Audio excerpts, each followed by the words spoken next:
Good afternoon, ladies and gentlemen. Welcome to another broadcast of Heidelberg football right here on Heart of Ohio Sports and the OAC Network. Nate Mullins, Treyvon Hastings, and Max Drummond joining me live here on the pregame show. We've got Joey Krajewski standing by on the sidelines. Once again, today's broadcast, Heidelberg versus Baldwin Wallace. Big-time OAC rivalry matchup. Thanks for tuning in here on the broadcast. We want to thank our sponsors for bringing you today's broadcast. On the Heidelberg side of things, thanks to OSST Sport Pro Tracks, and thanks to Your Legacy Federal Credit Union.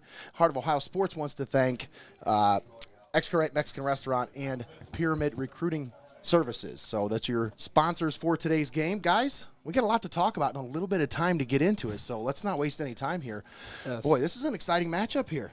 It is. It is. You still got some things in play. Some things are kind of hanging in the balance. There's some possibilities of some things happening here, but realistically, some things really got to happen that don't normally happen. But first things first, these two teams still have some of the things that they want in their sight. They just got to take care of business here today. And, for Heidelberg, they're coming off a big win last week on the road against Wilmington. That offense really put up a lot of points last week. Treyvon, I want to talk to you about that offense. Yeah. They seem to be clicking. They seem to be starting to figure things out, and it really helps when you got your two leading playmakers coming back and contributing in the way they do right now. Right. I was going to mention that. It really helps, and the offense can click when you get healthy. And when you get healthy, you can build on your chemistry and moving parts. And you see that when you have your best player as your running back, Montavious Yerby, get healthy. And he's got 651 yards on the year, and that's missing multiple games. And he's such an explosive back. He's had several long 60-plus yard runs this year, and he is extremely explosive. And he's really what makes this offense go. He averages 109 yards rushing on the season, and without him, the offense is really, really hard it's really hard for them to move the ball. Yeah. So that's kind of the key for today's game if you're the offense, is try to find a way to get the ball in the hands of Montavious Yerby and ride that wave of momentum, right? Yeah, Okay. I would agree so. And with Drew Sims, be able to move the ball when you need to and not turn the ball over. That's key. That is a key for today as well. All right, so Max, I want to talk about this defense because, man, you look at the stats, you look all the way through the record, and they haven't given up any more than 28 points this year. That's right. Anybody. And they've already played Mount Union. They've already played John Carroll. So they got to be feeling pretty good about their chances here today. Yeah, Baldwin Wallace is definitely the third on that trifecta of teams that every year in the OAC it's going to be tough. It's going to be tough to get those wins. But going back to last week, they were really dominant. Like you said, they have record breakers on that defense in multiple spots. And they did that on the road, and this week they're back at home. And this senior class here on senior day, they're 10-1 in their last 11. So the only team that's come in here and won is Mount. So it really, when you come in here and you're an opposing team, you have to overcome this crowd and just the players. I don't know, there seems to be a different energy about them when they're playing at home. So I'm really interested to see them if they can continue to pressure the quarterback. And they're going to see multiple quarterbacks today. That might change things up for them. Yeah. But I expect a lot of pressure, and they specialize in turnovers. I swear that's their calling card all season. They have at least, I want to say it's 13 interceptions on the season, so they've racked them up. Well, this is a opportunistic defense. They like to take advantage of the opportunities that they see in front of them. And when they, whether it be a fumble, a sack, an interception. Special teams. Right. They like to have an impact on these games, and you've seen it time and time again. You try to get with this team, the more they get involved, the more, there's different guys that they like to get involved. And I feel like the more that, different guys contribute, the better it can be for the overall. I'm just getting thrown off over here. We're missing a camera, I think, or something. Oh, we don't have anybody running the camera over here. Okay, well, that's what's going on. Got thrown off there a little bit. Sorry about that, man. But no, why we don't have a camera person. so you got about 3.5 minutes left here before this one. Baldwin Wallace is coming in here. They've got to have some confidence. They've been playing pretty good football here lately. Now, they have 2 losses. Heidelberg has 2 losses on the season. It's a mirror match. These teams got to be looking at each other like I'm seeing in a mirror. They both play really good defense, and they both try to limit mistakes. With this defense, being an opportunistic defense, they're going to try to force Baldwin Wallace into out of their comfort zone. You know, they're going to try to take away what they're best at. And that's pretty much what they've done to opponents every time they come into the castle this year. They try to take away your strength and expose your weaknesses. Am I right, Max? Yeah. You know, I think the amount of depth they use and just the aggressiveness they play with, and that goes with their coaching as well. Coach Jake dials up a lot of pressure and puts his guys in great positions. And it really allows them to play complementary football. Yeah, absolutely. Treyvon, all right, so offensively, what is the key for this offense today if they want to get going early, like get a jump start early? Do you think this is a game where they need to use the run to set up the pass, or is this another instance where maybe they want to try to use the pass to set up running lanes for this? One of the things I did notice in the stats was that Baldwin Wallace does possess the ball extremely well. That could come back to hurt the defense of Heidelberg. And I think one of the keys for the offense might be to play really good complementary football and possess the ball themselves. And in order to do that, you do have to convert on third downs. You do have to be able to not only be able to run the ball, but also, like, complete passes. Yeah. Nothing to it. You have to complete passes. They are without Brandon Reed today. He's not playing. And he's one of the top receivers on this team. So they're going to have to find a way to, move the ball without him. And of course, the guy we picked for our poster is not playing today. Hey, it was his birthday this week, so a big happy birthday to him, and yes, hopefully they can come away with a big win here. And we talk about the experience on this team, and they actually have not beaten Baldwin Wallace. Baldwin Wallace has won the last 4 matchups, so they have a lot of motivation against this team. And 3 of those last 4 matchups were blowouts on the part of Baldwin Wallace. So I think they have a lot of motivation, and we'll see what happens as we get ready for kickoff. But, I mean, we'll see. These teams are pretty much mirrors of each other. They both have pretty good defenses. I mean, top in the OAC in most statistical categories as well. So Heidelberg will kick off. Baldwin Wallace will receive to start the first quarter of action. We're about a minute away here. Overall, the series began in 1897. Baldwin Wallace leading 51-23. As you mentioned, Treyvon, Baldwin Wallace on a 4-game winning streak. They have won 6 out of the last 10 ball games these two teams have played against each other. Scott Donaldson is 1-4 versus Baldwin Wallace. Jim Hilvert is 4-0 versus Heidelberg. So interesting notes for today's game. And we are just about ready to start this one here. Brandon Steckel. I believe that's Steckel. Or is that Harbaugh? No, that's David Harbaugh. No, it is Steckel. 38. 38. I had it right the They're first back time. to back, 38, 39. Easy to mix up. Don't doubt yourself.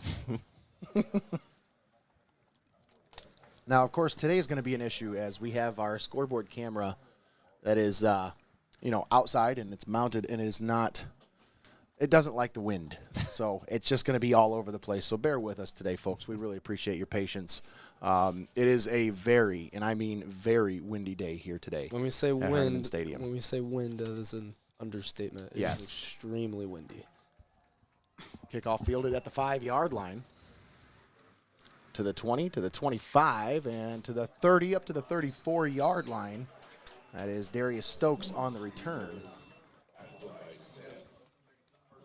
That is one thing to think about with the wind is how much both of these teams actually do decide to throw the ball, because that wind is going to affect passes tremendously. Yeah. And luckily for Baldwin Wallace, they have a running back fits in perfectly to a game plan like that. He leads in all the major categories for career records there in rush attempts, rushing yards, touchdowns. So he's the ideal guy for a windy day, if you will. Hard count here. They try to get the defense to jump, but they stay home. Blackiston anxious to get after it right there. Shotgun formation. Fake the handoff to Murray. And now the quarterback's going to keep it. He runs to the left side and out of bounds as he's tripped up on his way out of bounds. They'll mark him out right around the 38-yard line, as that is Joey Marasek. There we go, Marasek. And, we're likely going to see Marisek and the senior backup, Reese Wammer. They've been integrating him a lot more, and over the last 3 games, he's got 8 touchdowns. So we'll see how much they use both of them today. Marisek, handoff. That's Murray. And not a whole lot of running room there, as he might have got it up to about the 40-yard line. That's about it. John Murray Jr., senior running back on the carry. Yeah, Max, you mentioned Wammer. He has 434 passing on the year. He actually has 298 rushing. So much more of a dual threat to Marisek. Yeah, and we'll see if they take turns alternating drives, or maybe if they do it situationally when they substitute him. Marisek in the shotgun, takes the snap. Pressure, and he's dropped in the backfield for a sack. Tyler Turek. Yeah, and I'll tell you what, he had a one-on-one matchup, it looked like. Take a look at that replay here. You were right. One-on-one matchup there for Turek, and he's going to win those 9 times out of 10. Nice Boy, they stunt by just the D-line, split. too. Yeah, he just split that guard and center combo there. Yep. Beautiful stunt. And now the Yellow Jackets forced to punt.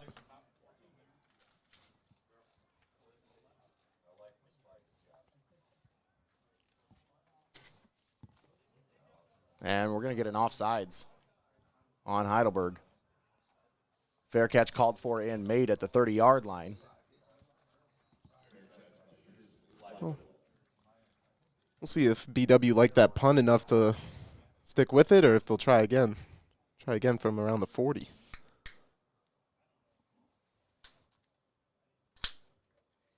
Yeah, the wind's really died off here. Take the punt. Yeah, quite a bit.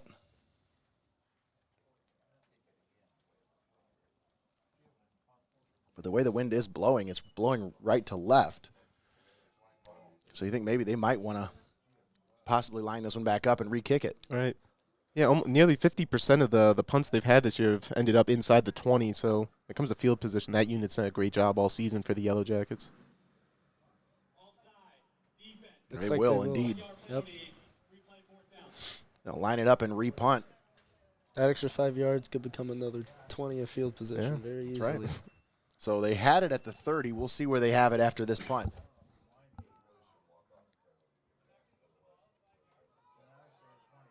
Yeah, I was going to say they didn't walk off the penalty yardage. I mean, we'll take it, Might have had a third punt if they didn't. Well, yeah. There we go. Want to get away?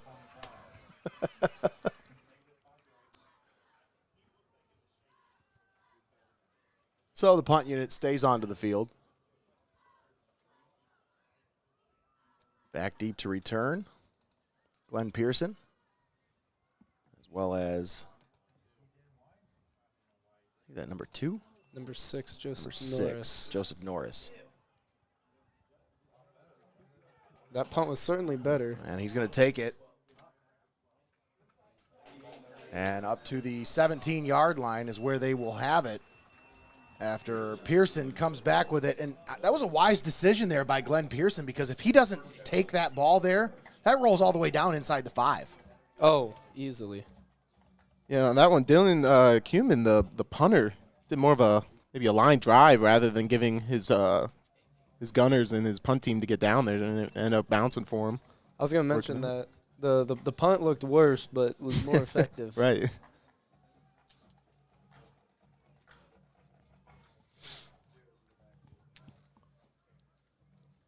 I lost my sideline guy.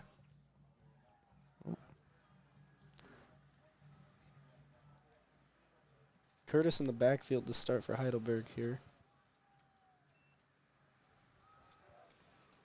They sling it over the middle, and that one is incomplete. Intended for Pearson. Nice coverage on the play there by the Yellow Jackets. 26 out in steal with a really nice defensive swat. Looked like Pearson would have came down with that one.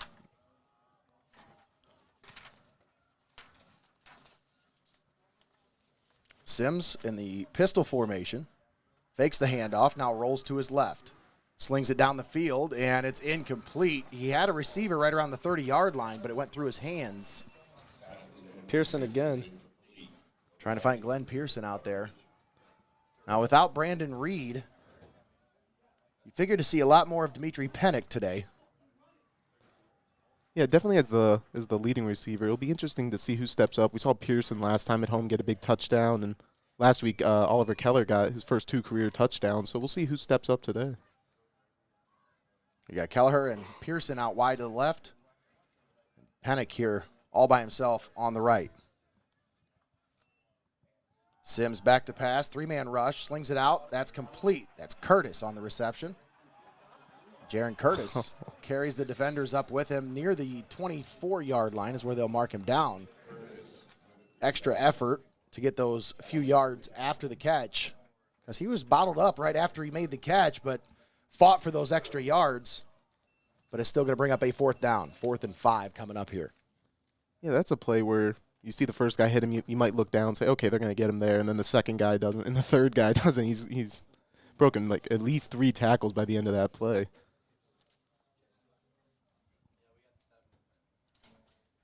So the punt unit onto the field now for Heidelberg.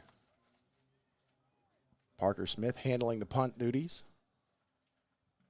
Gets this one away. This one's a deep punt, fair caught at the 35-yard line. Darius Stokes with the fair catch. Yeah, let's talk about our seniors here. Let's do us a little bit of a senior highlight here. As right now we have Curtis Hellman. They did they honored his memory awesome down on the field with his family here in attendance. All the seniors gathered around him. Just a beautiful scene here at Hoernemann Stadium. And, you know, it's something that ever since his passing, this squad has kind of carried his memory with them throughout these last couple of years. So, I mean, you can tell how much he meant to this program.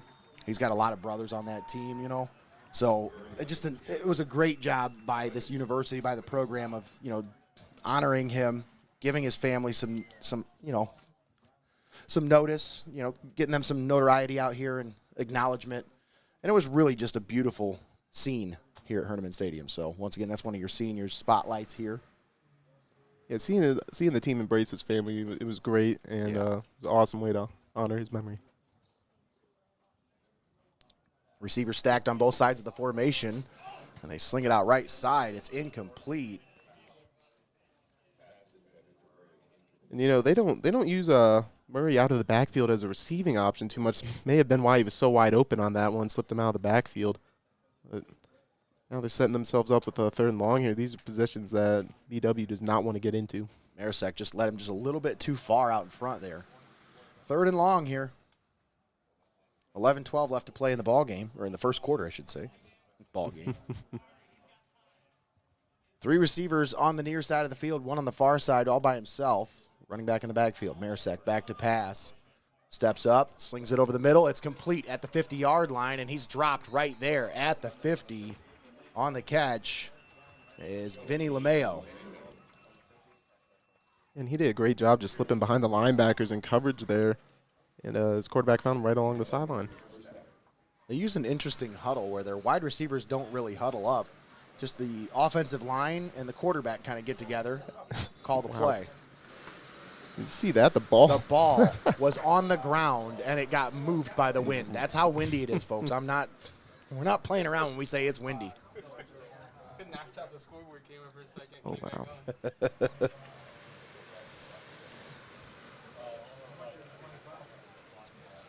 Yeah, that was at least 3 yards of progress for Baldwin Wallace if it stood. They didn't even have to move. Yep. All right. 1st and 10. Marisek in the shotgun. Fakes the handoff. Looking. Now he's dropped in the backfield for a loss. Big time stop there by Cole Biebart. You know, and there's so many talented seniors on that D-line. He's one of them. Blackiston was there as well, closing Look at pocket. that push. Look at that push. Look at him just absolutely manhandle the guy in front of him. Set up very nicely by his DN Blackiston on that one. They've got so many pass rushers. And they're just rotating him in, keeping everybody fresh. That's the best part. Hand off to Murray. Up the middle, he's got running room, and he's going to be tripped up just past midfield, right around the 48-yard line. First big run for him. Rudy Perilous on the tackle. It's going to bring up a 3rd and 8. They converted last time. They had a 3rd and 11. Picked up a big pass play down the field. Now we'll have to see what the offense draws up here. 2 receivers on the near side, 2 on the far side, 1 man in the backfield. Joey Marisak, junior quarterback.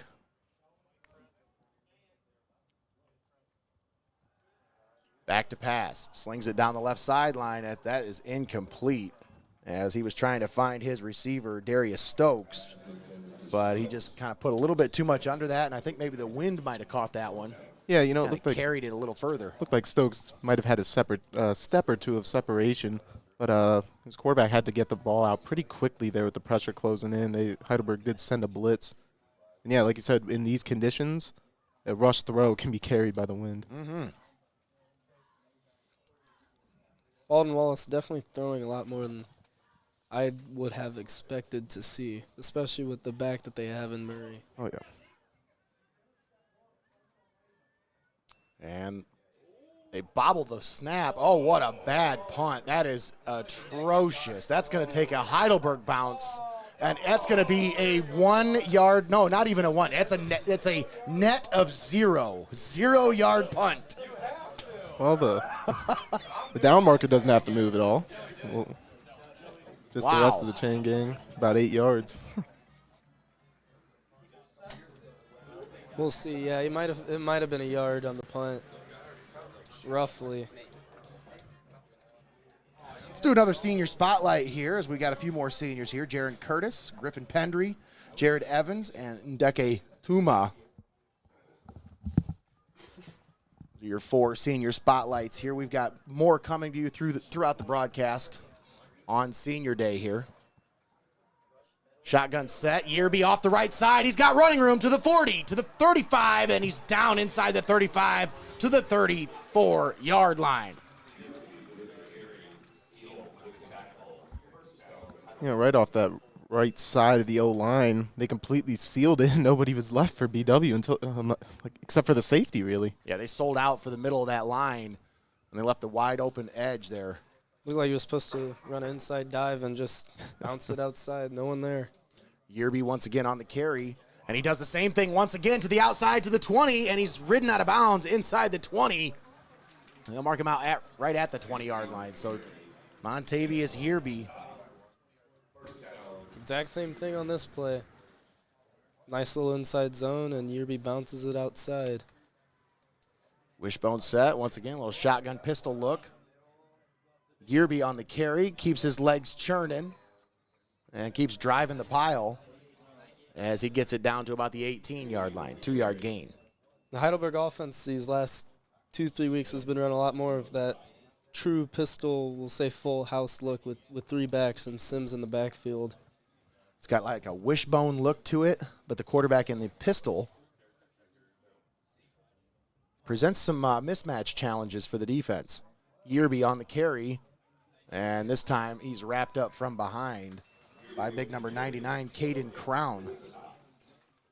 Yeah, like you said, Nate, it presents some mismatches. You've got not only Yearby out there, but Jaron Curtis and TJ Ramey. So you don't really know who's getting the ball. 3rd down and 8. Pistol set once again. Try to get the defense to jump. They stay home.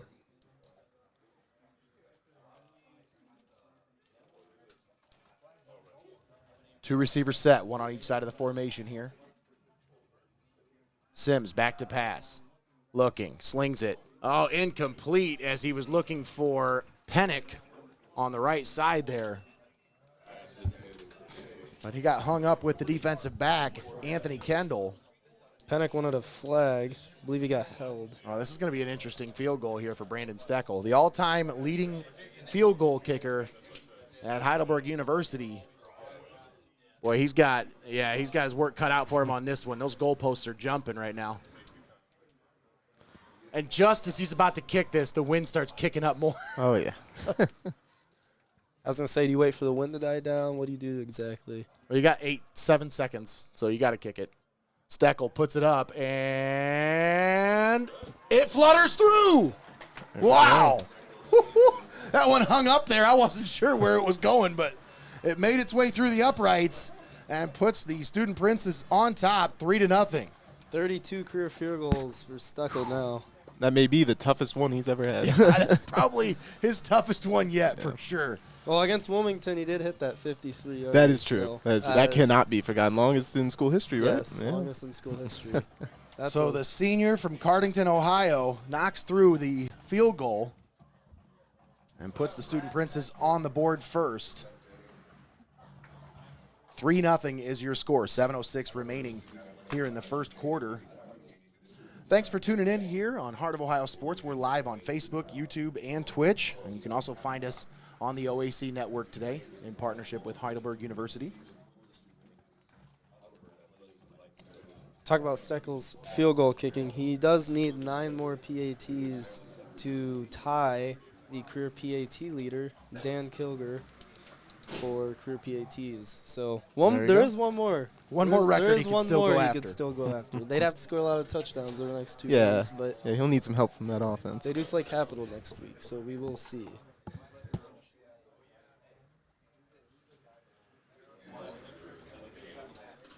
You think Sims has got a shot at that all-time touchdown record? He's got to throw 41 next year, 40 touchdowns next year. You think he's got it? Definitely could get second. I mean, if you can get like 4 in this one and 4 in the next one, then it's not as bad next year, you know? All right. Definitely could get definitely could get second. I will say that. No question in my mind. I think he could get second. Yeah, and that would still be remarkable. Tyler Stoyle, one of the best quarterbacks this school's ever seen. If he could overtake his record, that would be very impressive.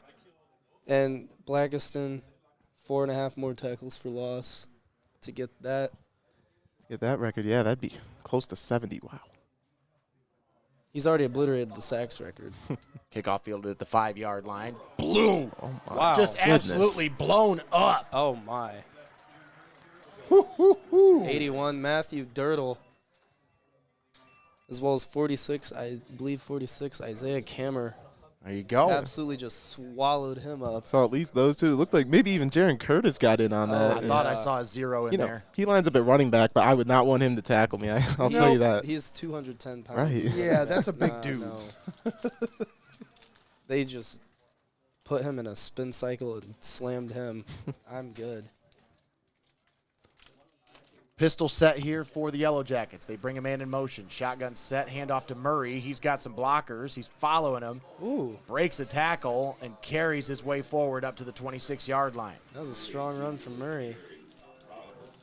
Yeah, his linemen do a great job getting up to the second level. I saw the right guard, Jimmy Vargas, got on Parker Smith, and we don't see that too often. So that's going to be important for them today. Handling, of course, that aggressive D-line, but also getting up to the linebackers. Giving Murray a lot of running room. Talk about Curtis being big, and Murray's 215. That's a big back you got to tackle. Hand off to Murray, and he's going to be stopped right at the line to gain. So they do pick up the first down up to the 29-yard line.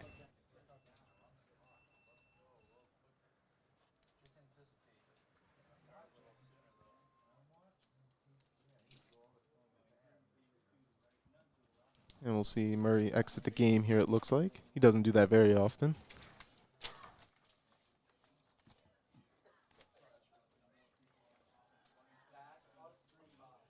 They sling it out right side. It's complete to the receiver as Tim Conwell on the reception carries it out of bounds.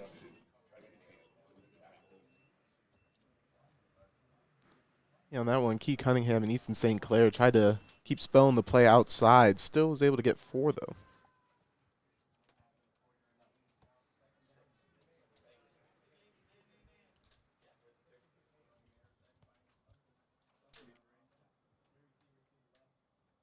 Shotgun set, 2 receivers on the near side. Marasek handoff, Murray up the middle, and he's up to about the 35-yard line. John Murray Jr. on the carry. That'll set him up with a 3rd down and about 3.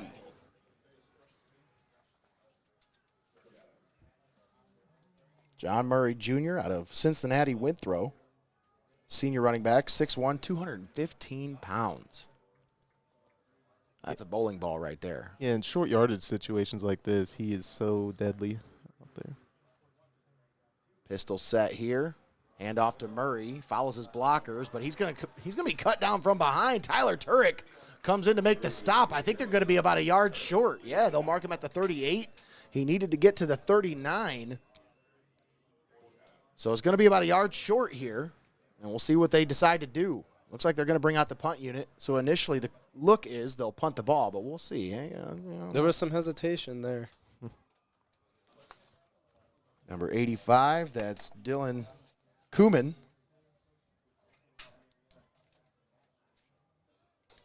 On to punt for the Yellow Jackets. Back deep to return. Glenn Pearson, as well as Joseph Norris. Pearson takes the catch, receives the punt at the 24-yard line, and he'll be driven backwards, so he'll actually lose a couple yards on the return back to the 22.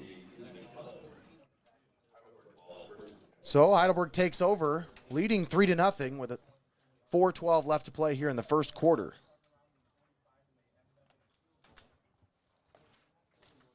Of course, our high school football season pretty much came to an end last night as most of the area teams were eliminated. There's only just one more team left. Let's take a look at more seniors here as we have some more senior spotlights here. Parker Smith, Braden Donges, Yavensky Gedna, and James Sweat. Did I get those right? How was the names? Oh, yeah. All right, good. 4 for 4.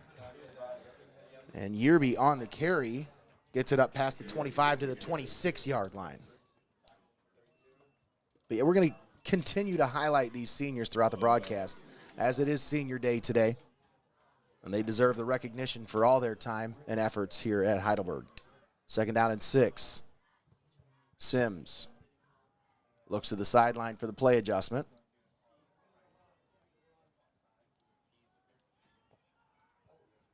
Settles back in. Little stretch play here. Yearby finds his blockers. Boy, he follows them nicely all the way up past the 35 to the 37-yard line. Beautifully set up there by the offensive line. And his fullback did a nice job as well there in the open field. You know, each time he bounces it outside or cuts it outside, he's running behind Dimitri Pennick there. He's doing a great job just manhandling whoever's across from him in the run blocking.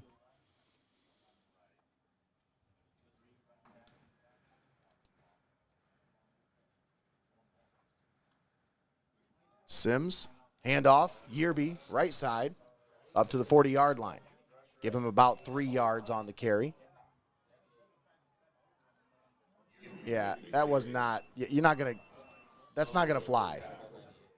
You don't just try to step over somebody and expect to just get away with it.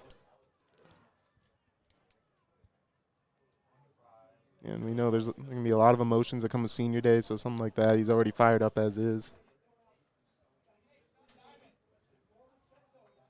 Shotgun set, 2 receivers out far to the left, 1 here on the right side. That's Dimitri Pennick all by himself. Handoff. That's Jaron Curtis this time, I believe. Curtis on the carry. A flag comes in. We'll see what the call is. Is that a flag or was it a leaf? Looked like a flag. I think it was a leaf. I thought the same thing. Yeah, it probably won't be the first time we're thrown off by that today. It is fall. Won't be the only time, yeah. So 3rd and 5 coming up. No flag. Just a leaf. 3 receivers out far to the left. 1 here on the right. That's Dimitri Pennick.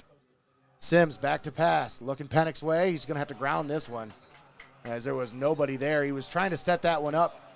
A little screen there for TJ Ramey. But that one, he just had to kind of just get rid of it there.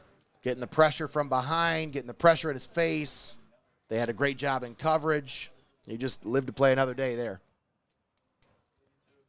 Yeah, it looked like they had a fake screen set up to the left side, and they were going to try to come back to Ramey, but Yellow Jackets defense was disciplined on that one.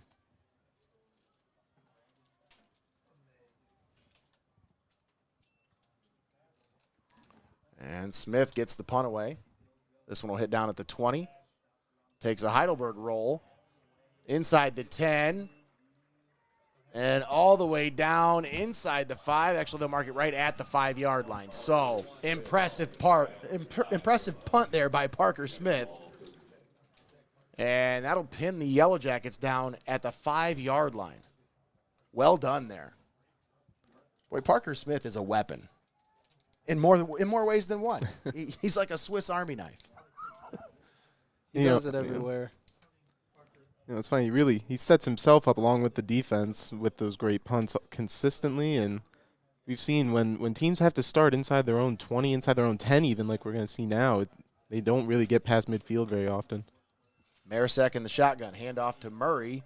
And he's bottled up in the backfield, dropped for a loss. They're going to say a 1-yard loss back to the 4-yard line. Murray on the carry.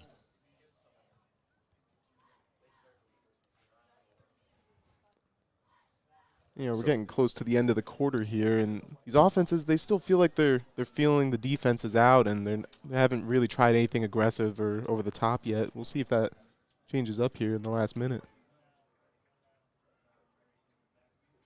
Shotgun set, 3 receivers on the near side. Marasek, handoff. Murray up the middle, maybe 2 up to about the 6-yard line. That's about it. Down to 44 seconds left here in the first quarter.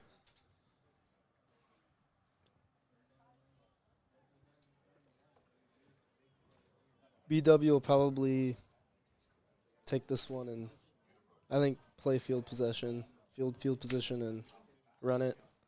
Don't want to put your punter in a tough position with the punt. Right, we saw what happened last time they did that. Yes.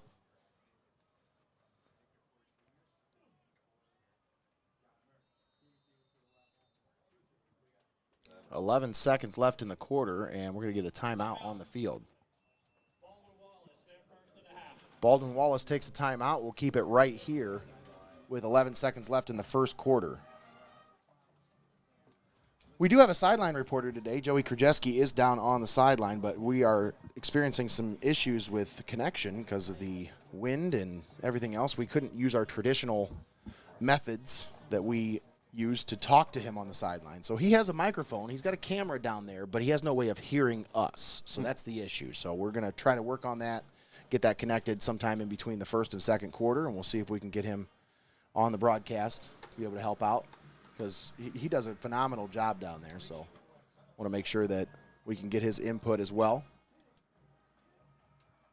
Once again, 11 seconds left here in the first quarter. Nate Mullins, Max Drummond, Treyvon Hastings on the call. Greg Kinn manning the 1s and 2s on the production side of things. 3rd and 9. Marasek back to pass, slings it over the middle. It's complete, but he is upended and stopped before the first down marker. What a stop there by Tremont Wiley. Yeah, such an aggressive tackle, and he made sure he did not get the line to gain. And wow, he's a couple yards short. I thought it was closer than that. And that is the end of the first quarter. Your score 3-0 Heidelberg. We'll step aside, take a timeout. We'll be back after this. You're watching Heidelberg football right here on Heart of Ohio Sports and the OAC Network. Zach Dillon here, and you're watching Heidelberg football on Heart of Ohio Sports, the pulse of the Buckeye State. Hey folks, don't forget to check out the Pulse podcast every Monday night at 8 p.m. right here on Heart of Ohio Sports.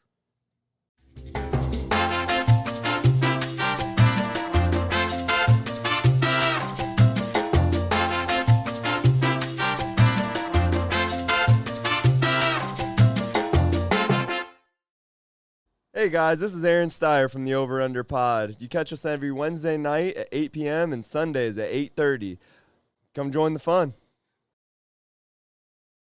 Like, follow, and subscribe to Heart of Ohio Sports on Facebook, YouTube, Twitch, Instagram, and Twitter.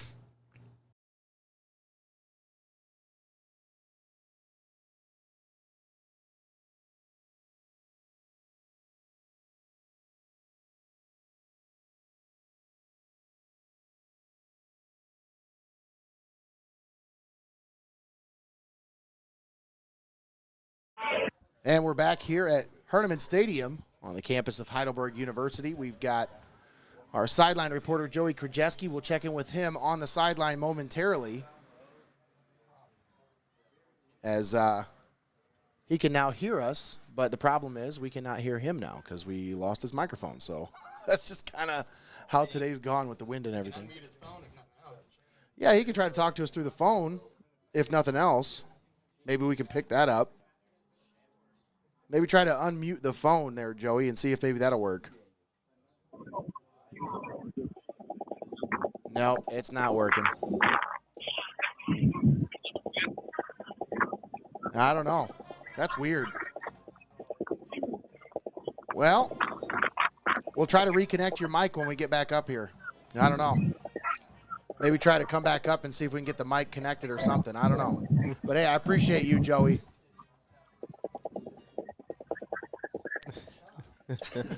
Hey, I think that gives an authentic sound of what the wind is like out there, Yes. you know? Oh, definitely. What the players are dealing with, we're hearing up here. So.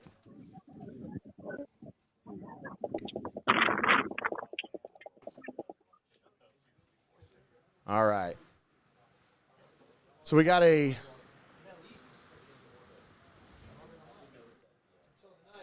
timeout on the field after we came back from the quarter break, right? I'm believe trying to so. sort out what's going on here. I think they're trying to sort it out too.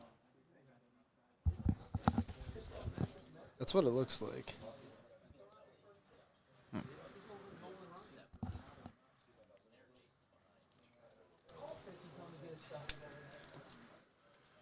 Well, you know, I wanted to make sure I got this point in there about this senior class here today. Since we're covering some of the guys that make up that group. They're extremely close. They're 29-14 in their careers here, and that does include the shortened COVID season. But I think because of the circumstances and everything they've overcome to get to this point, you need to include that. They're looking to become the 11th senior class to compile 30 wins as a group. Wow. Only 10 others have done it, and they could be the 11th here today or next week. All they need is one win. Let's take a look at some more of these seniors as we're doing more of our senior highlights here. Highlighting more seniors today. Dimitri Pennick, Zachary Blackiston, Glenn Pearson, and Shane Treharn. Those are your four spotlighted seniors for this segment. And, you know, those are some pretty hollowed names there. They're going to go down in history as far as Heidelberg football is concerned. Oh, most definitely. Zach Blackiston obviously already etched his name into the record books multiple times. He's going for that TFL record, right? I think that's the one he's going for next. He's 4.5 off of tying. He needs 5 to break. That 5 would put him at 68 tackles for loss over his career, and he has obliterated the sacks record. He has 39 sacks over his career. Yeah, you know, when you take over names like Verante Wilkinson and Austin Crow, you know you're doing something right here at Heidelberg. Yeah. Not sure exactly what's going on here. I don't know. Joey, I wish we had Joey down on the sideline to be able to chime in because he could be able to tell us exactly what's going on. Maybe he doesn't even know what's going on. He's still trying to figure it out. See, he's got his arms up. He's like, I don't know what's going on.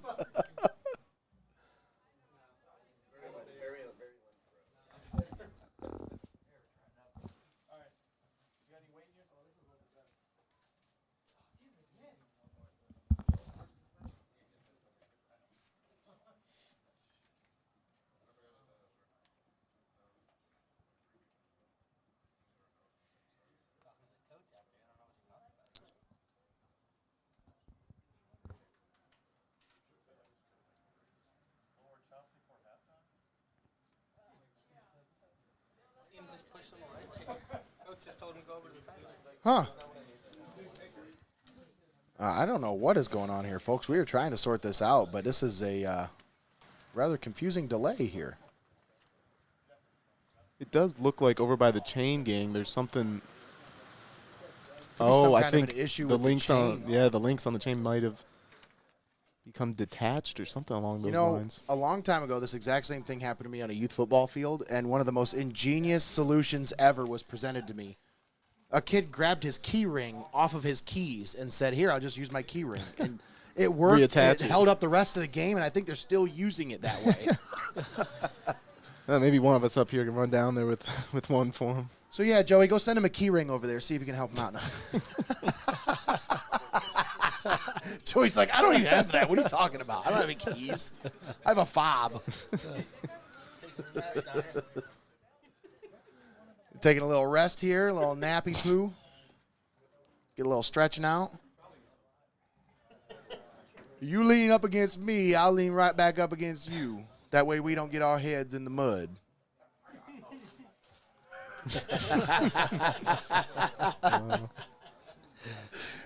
Delays are fun, aren't they? We have fun up here. Fourth down coming up here. Yellow Jackets will have to punt. Back deep to punt, or back deep to receive the punt. Glenn Pearson and Joseph Norris III. This is already going to be our 6th total punt of the game, and it's been a lot of exchanging back and forth in the fight for field position. All right, and welcome back from halftime. That might have felt longer than halftime.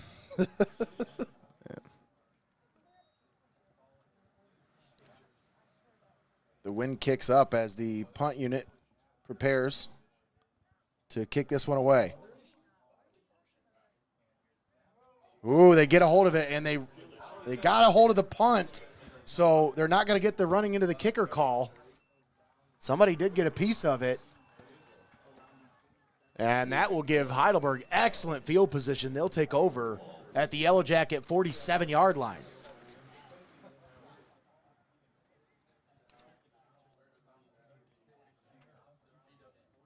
It looked like they sent at least 8, maybe a 9th, but looked like the sophomore receiver, Matthew Dirtle might have been the one to get in there.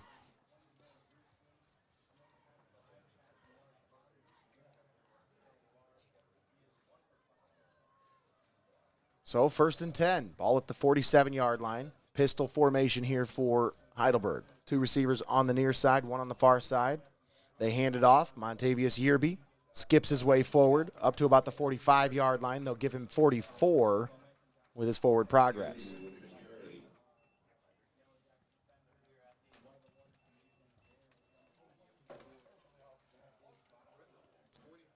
Despite the wind, it is absolutely a gorgeous day for football here. Of course, you can't beat this setting for a college football game, heck, any football game. All right. Hand off, Yearby off the left side. He's got some running room, bounces it, and he's up to about the 40-yard line before he's brought down. And, man, you want to talk about lowering the boom? I'm not sure who tackled who there. I'm pretty sure Montavious Yearby just made Robbie Williamson just made him regret his decision to play football today.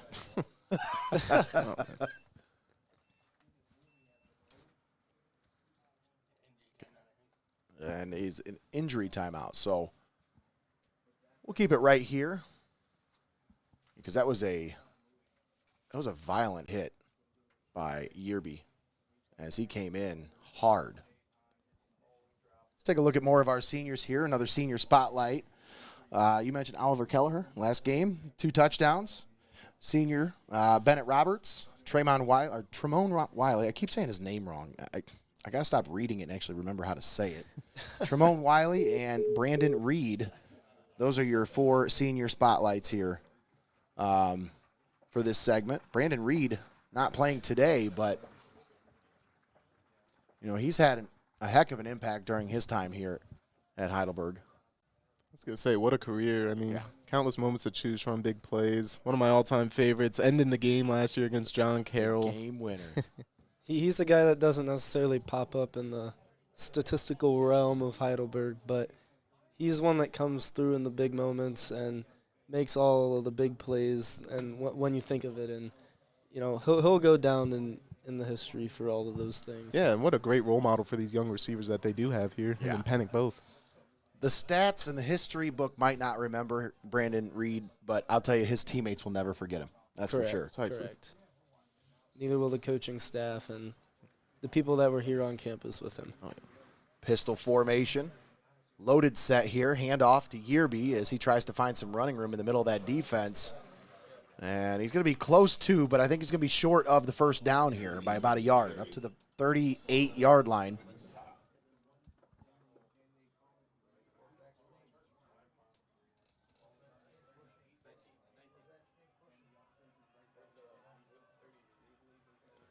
Once again, loaded set here, 4th and 1. They keep the offense on the field. Handoff to Yearby up the middle, and he plows ahead and has the first down up to the 35-yard line.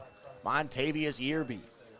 Yeah, I mean, what else were they going to call there, honestly? We've seen them effectively run up the middle and just letting Yearby choose where to go. And even when it isn't up the middle, Yearby's able to bounce it outside and pretty much take it wherever he wants. Oh, yeah.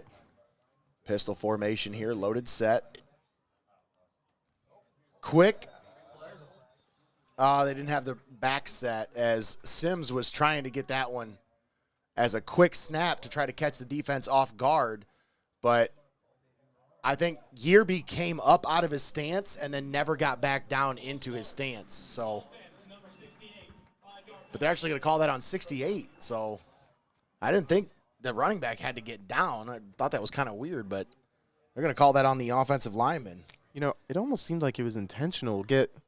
Like they were doing a check or looking over to the sideline for a play, and then I thought it was a mistake, but maybe they intentionally snapped it like that. Oh, for sure. That was definitely an intentional play. EW catch them off guard. To go off your points, there is a rule for the running backs. They can make certain movements out of the backfield, but there are certain ones where they will call you for a false start. And Jaron Curtis on the carry this time. Carries it forward up to about the 35-yard line. Picks up most of those penalty yardage back.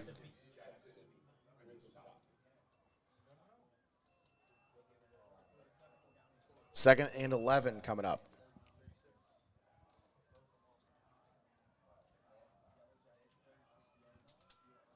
Three receivers on the field. Two on the far side, one on the near side. That's Dimitri Pennick all by himself here. Jaron Curtis in the backfield. Sims back to pass. Loads it up. Steps up into the pocket. Delivers over the middle. It's incomplete. He was trying to find Pearson as he came across on a crossing route. But a nice job on defense there by the Yellow Jackets to break that one up. 3rd down and long coming up. And now you're going to see a pass rush from the Yellow Jackets here. And I think for the first time, we'll see a 4-receiver set here for Heidelberg. So they're going to try to spread them out here on 3rd and long. 2 receivers on the near side, 2 on the far side. 1 man in the backfield. A little bit of a pistol formation here. TJ Ramey in the backfield with Drew Sims. You got Kelleher and Pearson out wide to the right. And Sims back to pass, slings it over the middle. It's Pennick. He's got the reception. He's got the first down. He breaks a couple of tackles. He's still on his feet inside the 15, down to the 13-yard line. First of all, that was one heck of a catch by Dimitri Pennick. But after the catch is where he really did his dirty work. I was just about to say, pick what you want. I mean, he leaped up at least a couple feet, and then, the run after the catch. Very aggressive. Sims. Handoff, Ramey up the middle, and Ramey's got it up inside the 10 down to about the 9-yard line. They'll actually mark him at the 10, so just a 3-yard gain. 2nd down and 7 coming up. Now you see Montavious Yearby back into the game. Another one of those loaded pistol sets here. I like that. The loaded pistol. That's a good name for that set. Yearby on the run. Carries it past the 10 down to about the 7-yard line. Montavious Yearby.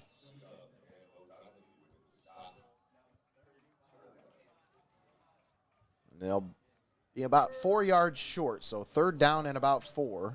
They need to get it inside the 4-yard line to convert this first down.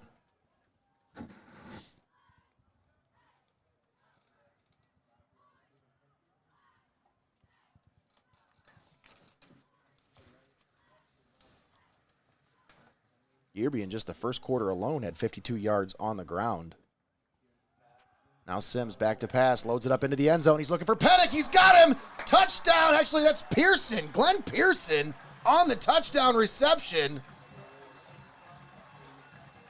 I saw the 4, and I got excited.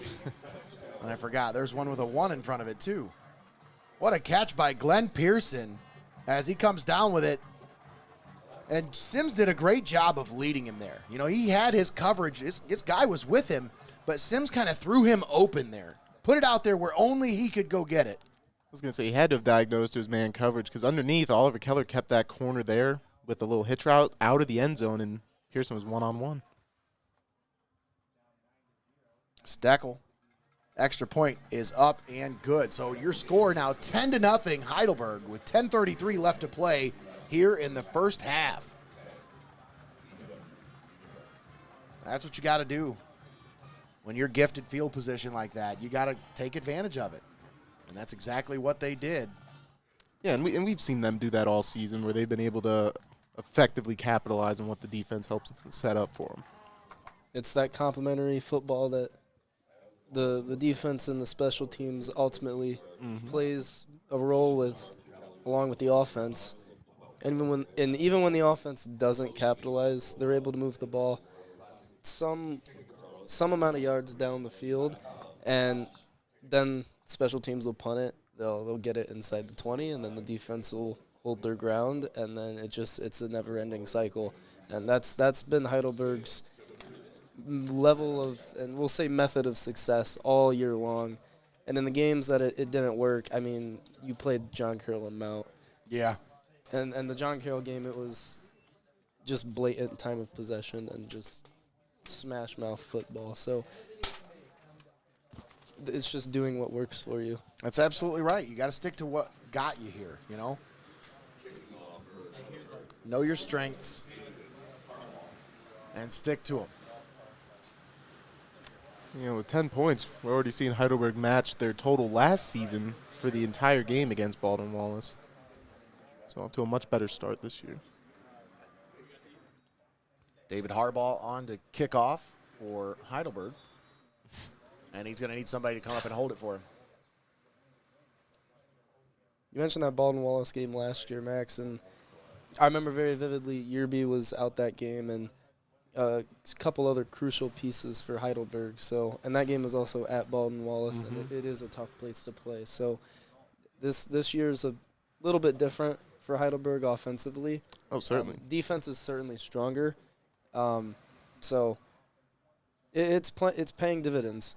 And you see what Yerby's effect being in there has on the offense. Kickoff return past the 25 up to the 30-yard line. As Stokes on the return. And I think there was a flag, or is that a leaf?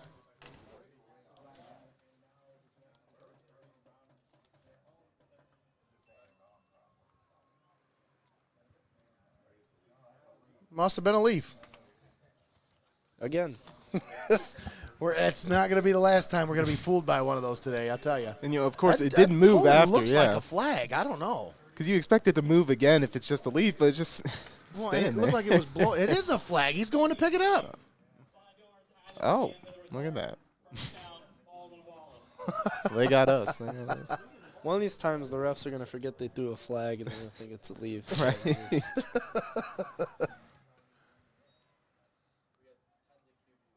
Or they're just going to pick up a leaf and, No flag on the play. They're going to hand off. A little stretch play here as they try to get it to the outside, but he's going to be ridden out of bounds as Victor Ford Jr., the ball carrier, is going to be run out at the 35, so no gain on the play. 2nd and 10 coming up. You know, for the first time on the day, we're going to see Reese Waymer out there at quarterback for Baldwin Wallace. So we'll see if the dynamic of the play calling has to change here for Heidelberg. Senior quarterback.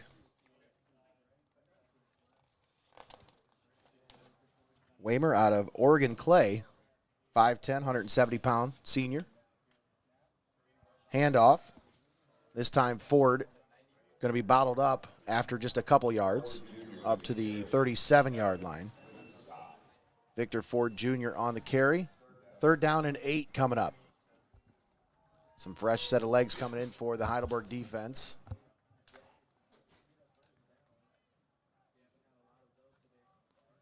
And we'll see how Waymer reacts here in 3rd and long, where, as Treyvon mentioned early on, he's been picking up his passing more. So we'll see if they use that. Well, trip stack over here on the right side of the formation. One receiver on the left.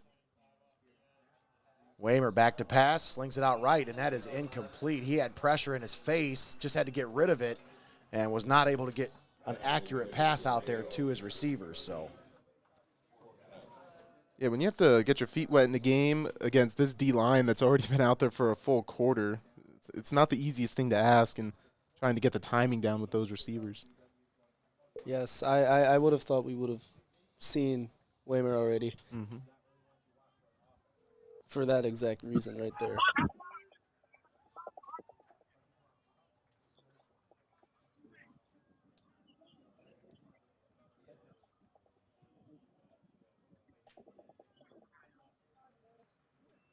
snap is back, and they get the punt away. It hits at the 25, returned to the 30, 35, and up around the 40-yard line. Joseph Norris III on the return.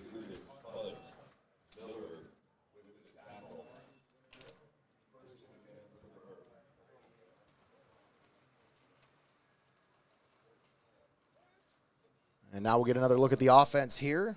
Drew Sims on the day, currently 3 of 8, 35 yards and a touchdown. Glenn Pearson with that touchdown catch. Dimitri Pennick has a catch for 23 yards, as does Jaron Curtis, 1 catch for 5 yards. Montavious Yearby, 12 carries, 67 yards, averaging almost 6 yards a carry. Shotgun set. Handoff to Yearby. Bounces it to the outside. He's got some running room up to the 40, and a flag flies in from the back judge. I mean, boy, he had to see something out there in space.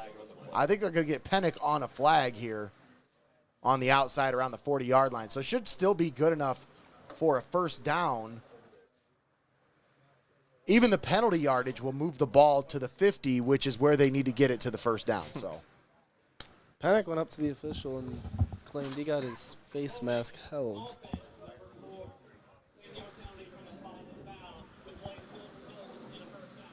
So a first down. Gotta love spot fouls, right? Yeah. First down gained. But after the penalty, it moves them back 10 yards. So instead of the 40, they have it at the 50-yard line. Actually, he moved it all the way down to about the 30, so it's going to knock off about 20 yards off that run. Shotgun set. Sims brings a man in motion. That's Ramey. They fake the handoff, sling it out left side. That's complete. Dimitri Pennick comes up with the catch right around the 42-yard line. Pennick once again going up and getting the catch over top of the defender. He's such a big receiver, and it makes him extremely difficult to defend because he's not just big, he's pretty quick, and he's athletic, obviously, and he's got really good hands. They're both listed at 6 foot, but he has a clear size advantage over that defensive back. They go to him once again. Pennick down the left sideline, incomplete, as they were getting tied up with each other. You know, like you said, he has great hands, but I think what makes him so effective at catching the ball is he uses all of that frame, really goes up and gets him. He doesn't use his body to catch the ball, which sometimes if you get content or lazy with catching a ball, that can happen, but he's always making sure to put his hands out. 3rd down and 1. Handoff, Yearby bounces it, cuts back, spins out of a tackle to the 15 and down inside the 15 to the 12-yard line. Montavious Yearby. And all set up. Oh. And there's a flag for the shove afterwards. I was going to say, all set up by T.J. Ramey with an amazing wham block on the defensive end there. He really sprung Yearby. And then the cutback and just the elusiveness of Yearby is such a beautiful thing. We do have a flag on the field after the fact.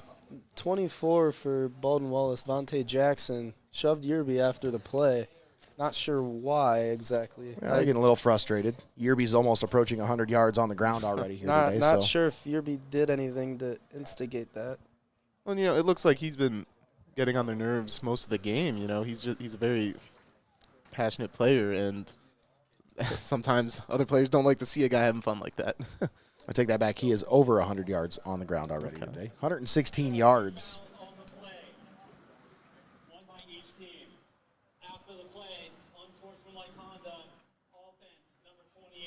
He must have said something.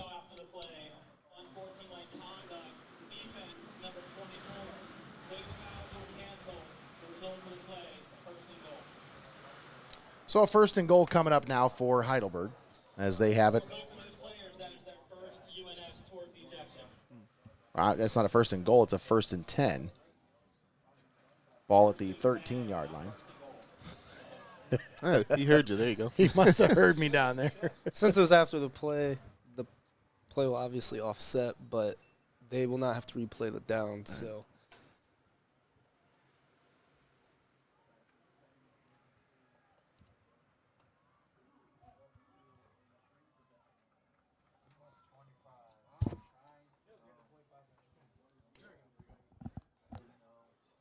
Looks like they have an extra offensive lineman in there now, 6 of them.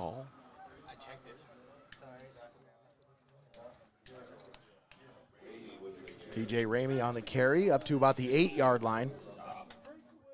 Where he is so physical. Whenever he runs the ball, I mean, I would not want to tackle that guy. No, thank you. I've mentioned this in the past. It's such a change of pace to how Yerby runs, and then when he comes in, it's the physicality difference is massive. Ramey once again on the carry, trying to find the edge here, and he's got it up to about the 7-yard line. Just a 1-yard gain there, sets him up with a 3rd down and 5. With Ramey and Curtis in there right now at running backs, they also have Kevin Robinson and Zach Picorni, 2 offensive linemen. So I said 6, they have 7 O-linemen in there, along with those 2 powerful running backs. Makes it pretty clear what they're trying to do here. That's that Kevin Stefanski look right there. That's right. Bring as many offensive linemen into the play as you can. As the let, basically. 3rd and 5. Ramey in the backfield. Sims looking to pass, slinging it into the end zone, and it's incomplete.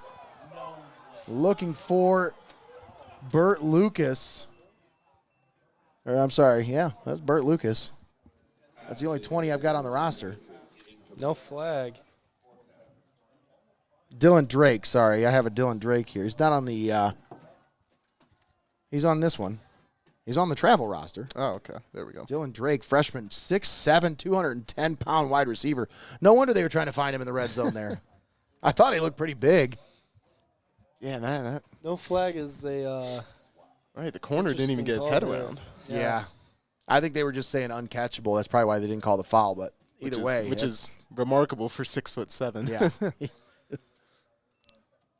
Steckel will get his leg into this one, and this one flies through the uprights for 3 points. So 13-0 now your score. Heidelberg leading. 6:16 left to play here in the first half.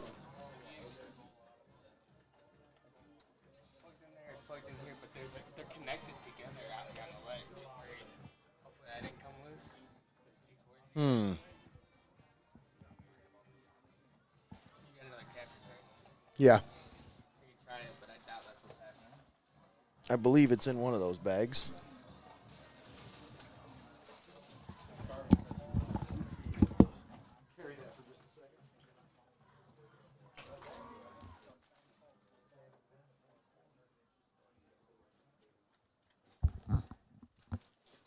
So now coming up here with a little over 6 minutes to go in the second quarter. We got to see how much urgency Baldwin Wallace is going to play with here on offense. And, big question, who they'll trot back out at quarterback. Yeah, neither quarterback has really done much. They only have 25 yards through the air. And running the ball, they haven't done much at all. The Heidelberg defense has played one of their best games of the year, I would say, especially against one of the top teams in the OAC so far. And we talked about that in the pregame about how hard this was going to be for this Baldwin Wallace offense with this defense the way they've been playing lately. They've really been playing some dynamite football over these last few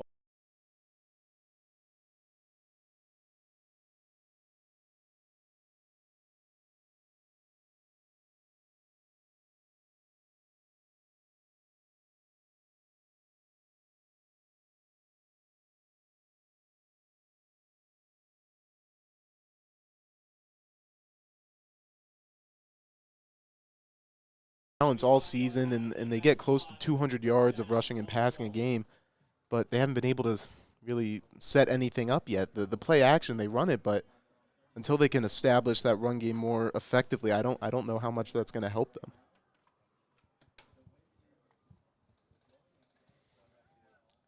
So just 6 minutes and 16 seconds left here in the first half. Heidelberg leading 13-0. Baldwin Wallace will start this possession at their own 35-yard line after the kick goes out of bounds. The wind is going to be a factor the entire day, as I'm wondering, that flagpole looks pretty strong, but, man, it is bending. Tim Conwell on the reception, freshman receiver. 2nd down and 2 coming up. By Waymer, that was a great job standing in the face of pressure. It looked like Andrew DeHart was going to get him for a sack, but he's able to slip it out to his receiver, Conwell.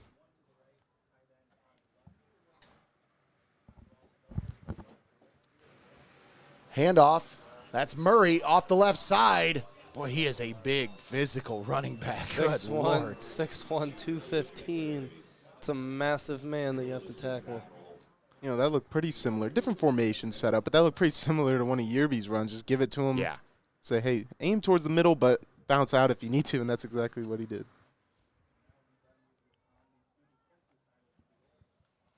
Reese Waymer in at the quarterback position.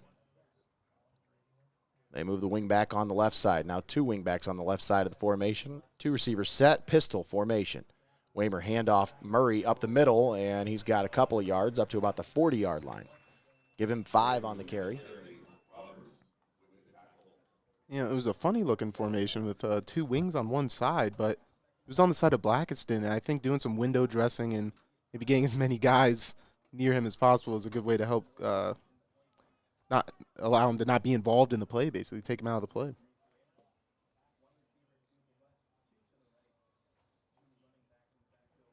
Shotgun set, 2 backs in the backfield. They fake the handoff, now sling it out left side to the fullback who leaks out of the backfield and falls down, trying to make the catch there. It's a positive play, but Baldwin Wallace, they have to be a little frustrated there. There was so much room for run after the catch, and luckily for Heidelberg, some pressure made the throw a little bit short. Yeah, you heard that from the coaching staff over there. They were not very happy about keyed into that. Yeah. 3rd and 4.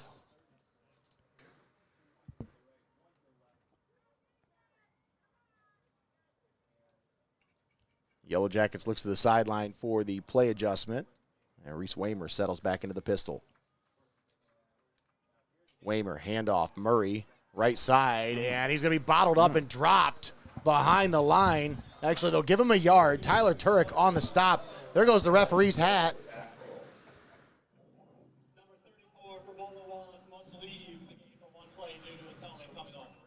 So Murray's going to have to come off the field. Does that mean the referee has to come off the field because his hat came off too? Good one, Nate.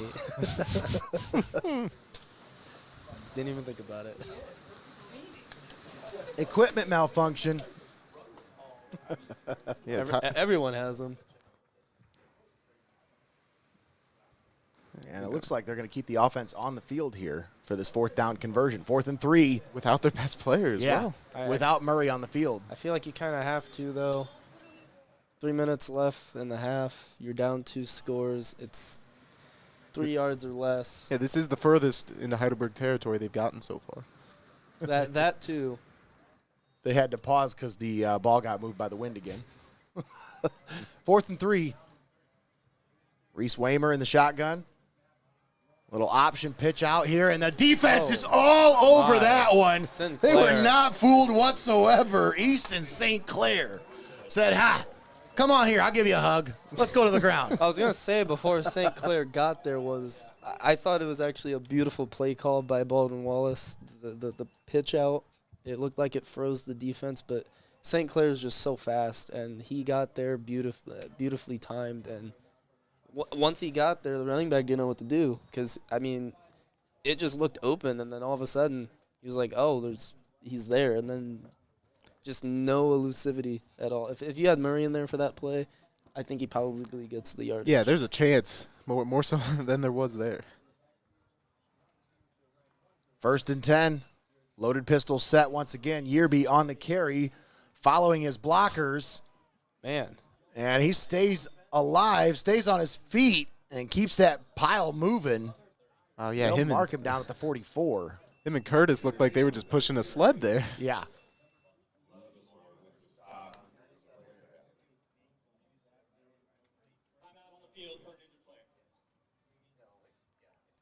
.58 for Baldwin. Wallace injured. Would be Frank Suckup, the D lineman, senior D lineman.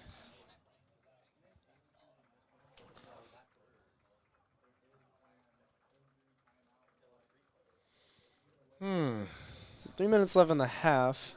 I think Heidelberg, they've been running primarily that. Nate's favorite term is loaded pistol set. I like full house pistol set. That's what I like. But that's been their go-to formation. I think we'll see a lot of that. I think Reed being out is, they've stuck to that 3-back, 2-receiver set. That's their strength with Reed not being in. And here it is again. 2nd and 6. Handoff to Yearby off the right side this time, and he pushes the pile forward to about the 46-yard line. Just a 2-yard gain on the play. I think it's worth mentioning. Things are getting really physical between the two teams, and I'm sure it's a trend we're going to see continue throughout the game. You mentioned that time of possession. Baldwin Wallace is winning the time of possession battle, but it just seems like it's pretty even throughout this entire game. That's actually surprising to me that Baldwin Wallace is winning the time of possession. It feels like Heidelberg has had the ball the entire game. Yeah, and I think them just starting so many of the drives in their own 10-yard line, it's what's adding it up a little bit. Yeah. 3rd down and 4. Sims back to pass. They bring pressure. Sims gets it away, and it is complete. He's got his receiver at the first down marker. And that'll be a first down as number 15 on the reception, Robert Davis, comes up with it just past the first down marker. So sophomore receiver Robert Davis comes down with the catch out of Riviera Beach, Florida. 4 receivers set. 3 receivers bunched on the left side. They fake the handoff, sling it out left side for Davis, and that defense is all over that one. Boy, they read that one real quick. Anthony Kendall doing a great job of coming up through the block to make the stop.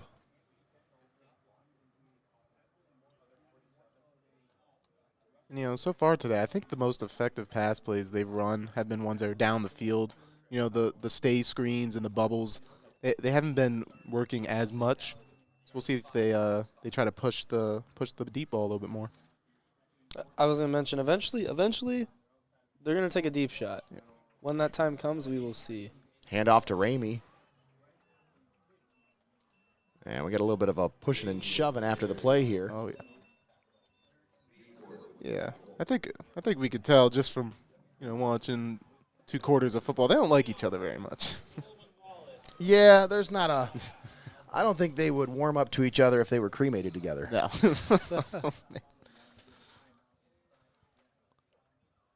3rd down and 11 coming up. Heidelberg offense trying to close out this second quarter here.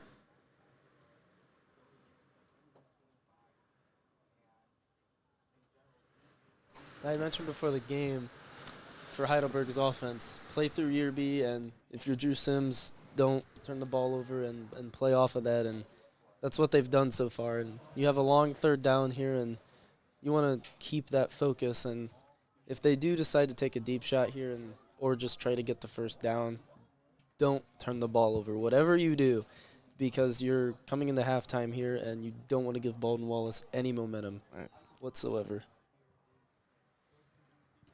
4 receivers set. They bring him in motion. That's Davis. Sims in the shotgun. Looks to the sideline now for the play adjustment. I think they're showing zone coverage here. So Sims with the play check. They bring that receiver from right to left to check the coverage. Now Sims steps up into the pocket, delivers it downfield, and it's incomplete. Intended for Oliver Kelleher. He had it right about past the first down marker, about the 36-yard line, but unable to come up with it as he was hit right as the ball got there. That's a tough catch to make there by Kelleher. And Sims did a great job putting the ball in position for Keller to make a play. He did a good job stepping up in the pocket that time and, trusting his own lineman.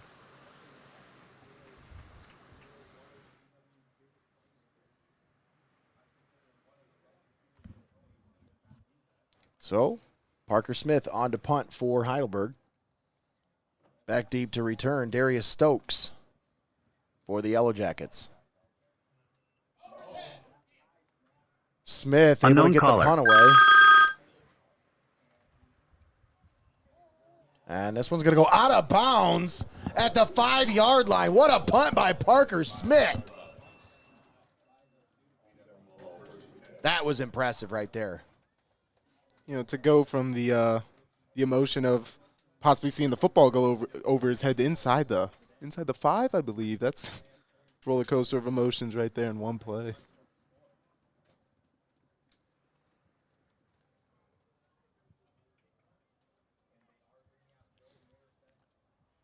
So Marisek will come back out at the quarterback position.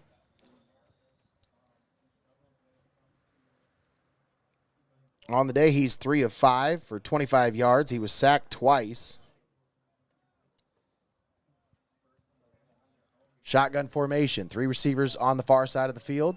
Marisek, handoff. Murray up the middle for a couple. Up to about the 9-yard line. Give him 4 on the carry. Down to 30 seconds left here in the first half. We'll see if they bother to run another play here. They do indeed, as they're going to try to come up and run one more play here, at least. 20 seconds. Marisek, handoff, Murray, and he's up past the 10 to the 11-yard line, down to 12 seconds left here in the first half, and that should be the final play of the first half. No, we're going to get a timeout.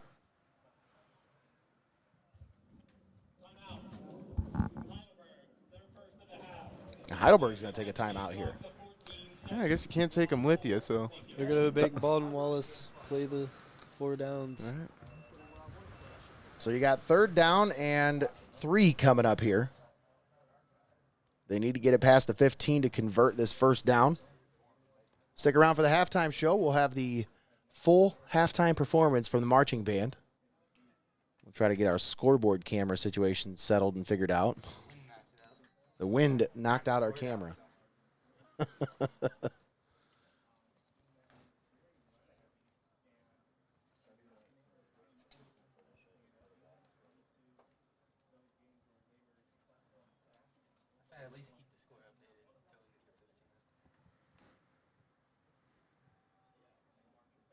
It's because you're the wizard, Greg. You are the wizard.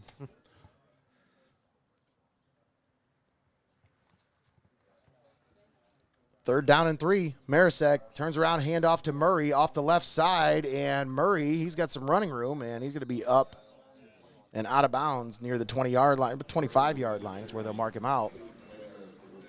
So 8 seconds left. Boy, they only had 2 seconds run off the clock there. That's pretty remarkable. I think they're a little late to start the clock on that one. I was thinking that. It's like, no way he got to the sideline in only 2 seconds. That is the quickest 2-second play I've ever seen.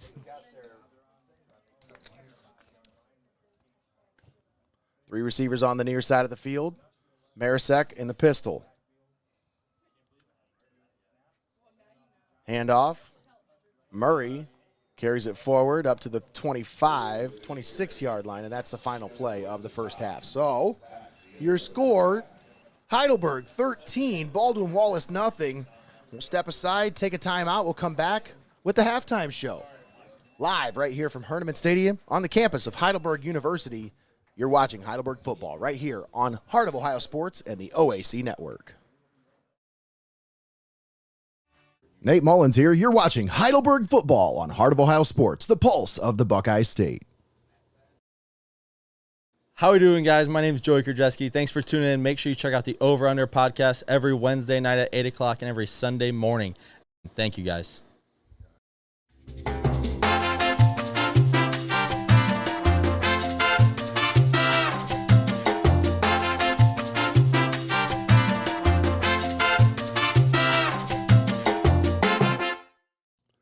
Tune in every Monday night at 8 o'clock for the Pulse podcast right here on Heart of Ohio Sports, live from inside Studio Squared in downtown Tiffin. Be sure to give us a like, follow, and subscribe to Heart of Ohio Sports on Facebook, YouTube, Twitch, Instagram, and Twitter.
At this time, we want to recognize and thank all our senior band members. Their leadership, talent, and personalities have helped to make this Heidelberg band the best that it could be. Please help us welcome and thank these seniors and their guests.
Primary education major from Mullins.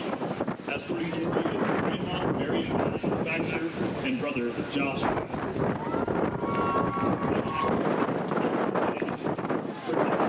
A biochemistry major with a concentration in upper Sandusky. Cameron is being escorted by mother Diane Shipland and aunt Mary Arnold. Next is fifth year clarinetist from Coldwater, Ohio, receiving a Bachelor of Business Administration, escorting Florence and Scott, sister, clarinet, a music education major from New Regal, Ohio, escorting Nicole are parents Jen and Melanie, and her siblings Tyler and Mason.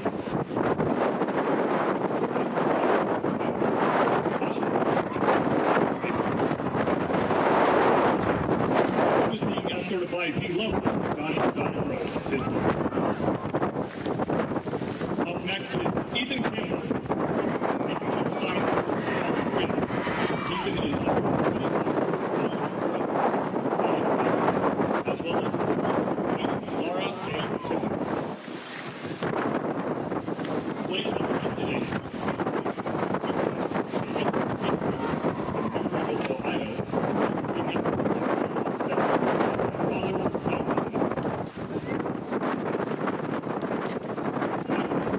Trey, percussion,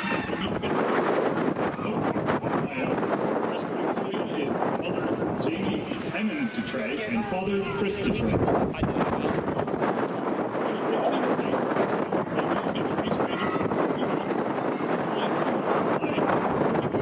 Heidelberg University, Mr. John Wallace. Next is Travis Fletcher, English Mary by Travis is escorted by Jamie and Samantha. Next is Mark Wheeler,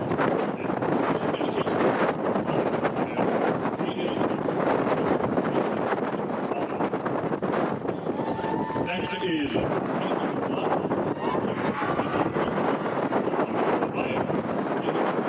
by Mom Christy Chicken Day and Dad Tom Block and other American family members. Next is Logan Bronson,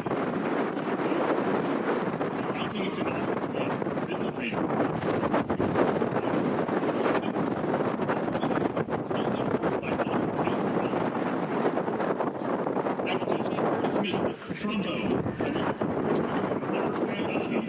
Curtis is being escorted by mother Tammy Meeker and father Mike Meeker.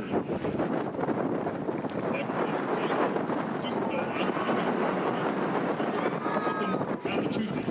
Gaze is being escorted by music faculty member Dr. Elizabeth Tracy. Next is Gavin Robinson, a history and political science major from Tiffin, Ohio. Gavin is escorted by fiance Annabelle Alva, as well as family members Mr. Daniel and Tony.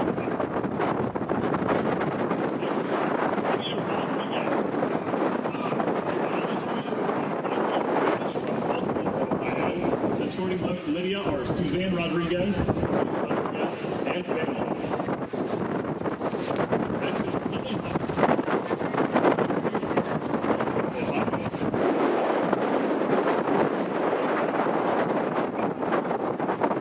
Next is another childhood education.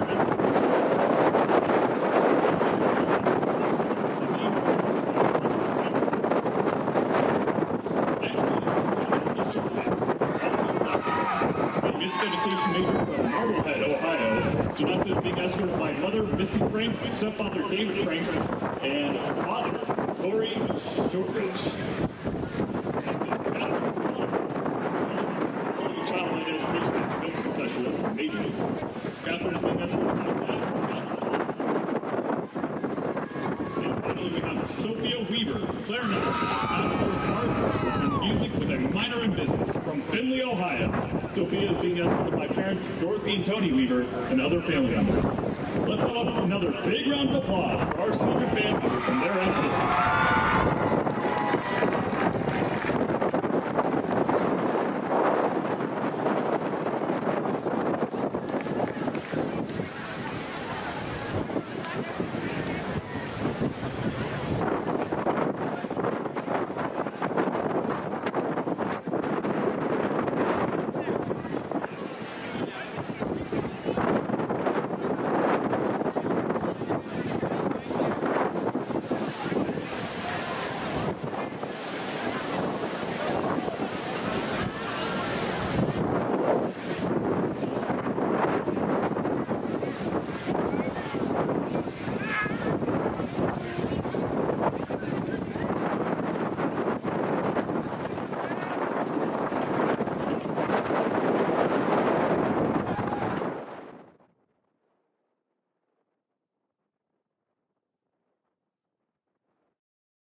All right.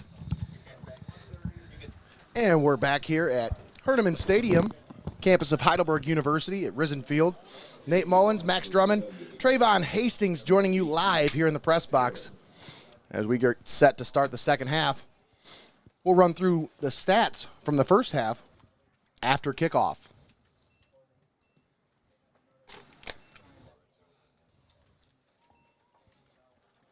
Fielded at the 4-yard line.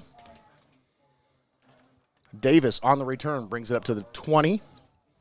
About the 21-yard line is where he'll be marked down. Robert Davis on the return.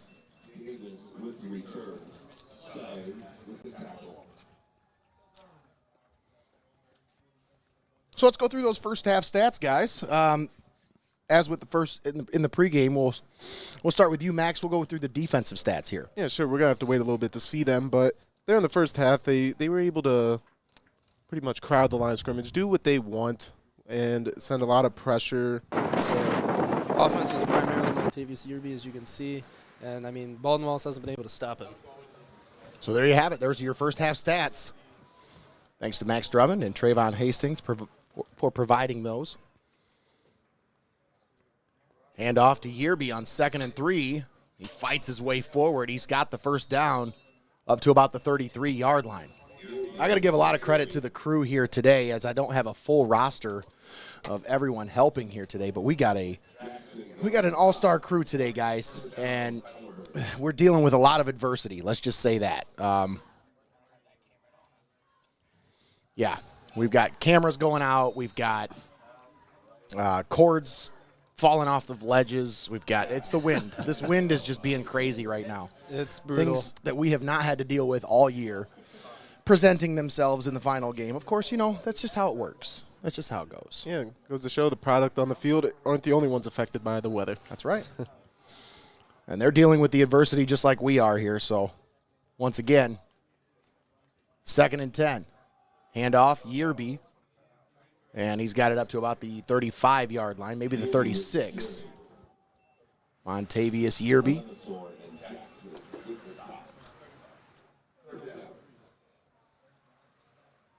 Three-yard gain brings up 3rd down, and it's about 8. So a 2-yard gain. 13-0 Heidelberg leading Baldwin Wallace here in the third quarter. Yeah, there seems to be some confusion in the play calling. We'll have to get the ball snapped pretty quick here. Sims in the shotgun, takes the snap, looking, slings it right side. It's incomplete. Nice coverage on the play by the Yellow Jackets as they were trying to find Robert Davis there. But Vontae Jackson there on the coverage, and he's done a great job so far today in coverage, limiting the opportunities for the Heidelberg receivers. Yeah, and they've asked him to be all over the field, whether it's on Pennick or on Pearson, and he's done, like you said, great job closing out on footballs there. He is listed as a linebacker, but man, they got him playing everywhere. Right. All 10 on the line here as they show rush on the punt. Now they back one guy off. They're going to rush off the right side as Smith gets this one away. This one's going to hit down. It's going to roll, take a friendly Heidelberg roll all the way down to the 15-yard line. And that's where Tremont Wiley will down it, and that's where the Yellow Jackets will take over. 13:07 left to play here in the third quarter. 13-0 Heidelberg. We get a flag on the play, though. Hang on. Hold the phone. And yes, that is an actual flag, not a leaf. Yeah, I guess I can see how it stands out a little bit more now that we see it. Just a little bit. Yeah, there's not as many Leafs on the field this time around. Well, the wind blew them all off, If you're a groundskeeper in this kind of weather, you just kind of throw your hands up like, what can I do? Yeah.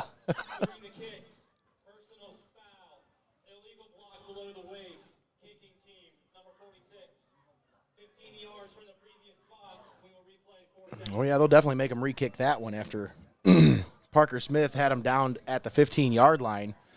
The infraction against Isaiah Kammer as he was flagged for illegal block below the waist. So that'll move the ball back to the 21-yard line, and they'll have to repunt. Parker Smith will look to get a hold of this one, maybe get a little more air under it so the wind can catch a hold of it. They're still showing blitz here off the right side. Smith, high snap, does get it away. And this one, returner fielded at the 25, and he's brought down there, so they're going to gain 10 yards on it, but still an excellent job by Parker Smith. Man. And you consider it was a 10-yard penalty. Maybe they should have just taken the penalty yardage and skipped the kick, you know? I guess they probably didn't anticipate what a great punt and then a great tackle by Carson Lear there. Yeah. Making sure that it stays inside the 25. Good job by the return man as well, because that was about to bounce another 5-10 yards. Yeah, he was racing full speed to get to that one. Oh, yeah.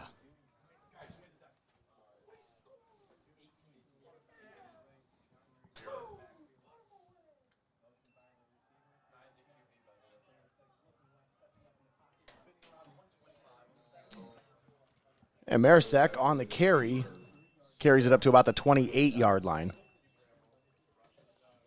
Joey Marisek, part of the QB platoon here for Baldwin Wallace.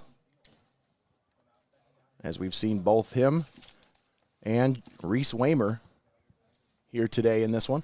2nd down and 7 coming up. One receiver all by himself here on the right side of the formation, 2 on the left. Hand off to Murray off the left side, and the defense swallows him up from behind. As big number 94 coming in to make the stop, Jared Evans. And, you know, for Murray, John Murray Jr., it's been a tough day, but believe it or not, it's still up over 60 yards, and he's right around 4 yards a carry. So most of the time we see the Heidelberg defense usually keep runners under that 4 yards a carry. We saw against Bryce Agnew a couple weeks ago for Marietta. So we'll see if that trend continues for Heidelberg. 3 receivers set on the right side. Marisek has pressure. He escapes Parker Smith's sack, slings it down the left sideline, and that's incomplete as he was looking down the field for Darius Stokes. Smith was there applying the pressure, as was Tyler Turek, but he spins out of the Parker Smith sack attempt and is able to get rid of it, but they still are facing a 4th down. 4th and 7 coming up. That brings out the punt unit. You know, most of the time, Easton St. Clair, the other linebacker, we see him blitzing off the edge, but they used Parker Smith and did a great job affecting the throw. I'll tell you what, if Marisek did put just a little more touch on that pass, though, the receiver had his man beat, and that could have been a massive play for Baldwin Wallace. 4th down and 8. They get the punt away, fielded at the 37-yard line. Norris on the return to the 40, to the 45, and ridden out of bounds there at the 45-yard line by Vontae Jackson. So Joseph Norris sets the Heidelberg offense up at the 45-yard line. That's just about where they had it when they had to punt the first time. 11:27 left here in the third quarter.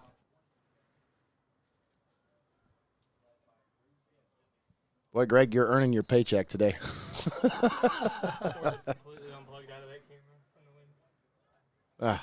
Love it.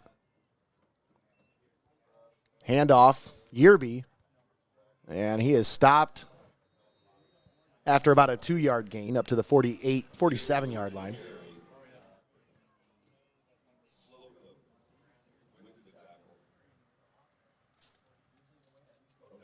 There's something about that.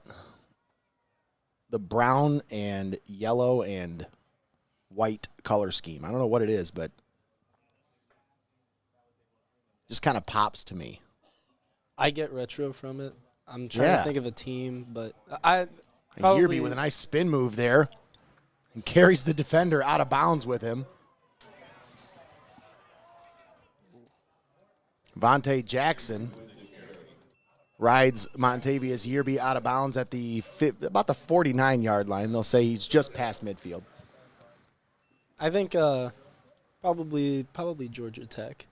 Yeah, Oh, okay. Georgia Tech. I like that, yeah. Reminiscent of some older Georgia Tech uniforms. You do get yellow jackets as well. Oh, for sure. For sure. It's a different look. Pistol set here. Yearby on the carry, and he's going to be short of the first down by about 2 yards, up to just about the 47-yard line. So 4th down coming up here. Decision time for the offense. And Wally Kalinowski's looking over the sideline going, right here. We want it right here. Coach says, come on. We got a 13-point lead. Let's keep it that way. This is one of those games, you guys, where you got to play field position. You have to. And they've played it beautifully. They really all have. Game. They've done a great job of playing defense and special teams and doing just enough on offense to put them on top so far. You know, a spot like this, it could be tempting to go for it, but you just got to stick to what's worked with you so far, and that's exactly what they're doing. Oh, And a fake punt, and they're going to be stopped short of the first down.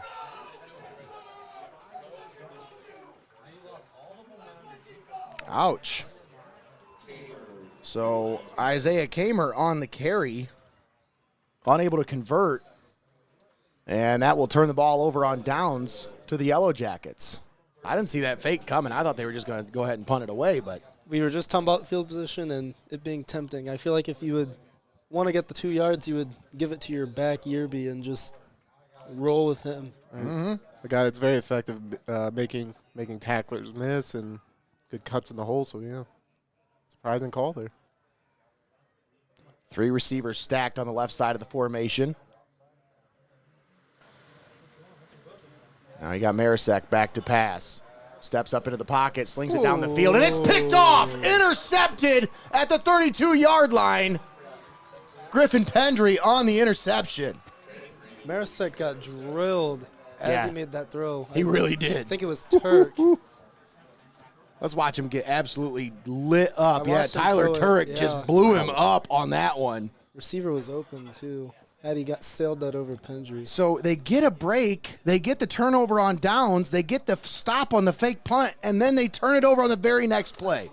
Yeah, it's shocking that they didn't go to John Murray there to try to establish the run. Maybe It's he's just like- getting a groove. That's It's what I like was they're expecting. against running him for whatever reason. We expected to see a heavy dose of John Murray, the junior, today, and we just have not seen it. I know they're down by 13, but that's no position to abandon your game plan. Right. It's surprising to me. It's Marisek's 11th pick on the season. Yearby on the carry, and he's got it up near midfield. They'll mark him right at the midfield marker. Is there nobody on it? It's super windy. Marisek's got 10 touchdowns on the year and 11 picks now, and credit to that Heidelberg defense. They don't let anything rattle them. Hopefully we still have a camera operator out there. This has been one heck of a ball game. Hopefully the here, wind folks. didn't take them as well. One heck of a production here today, let me tell you.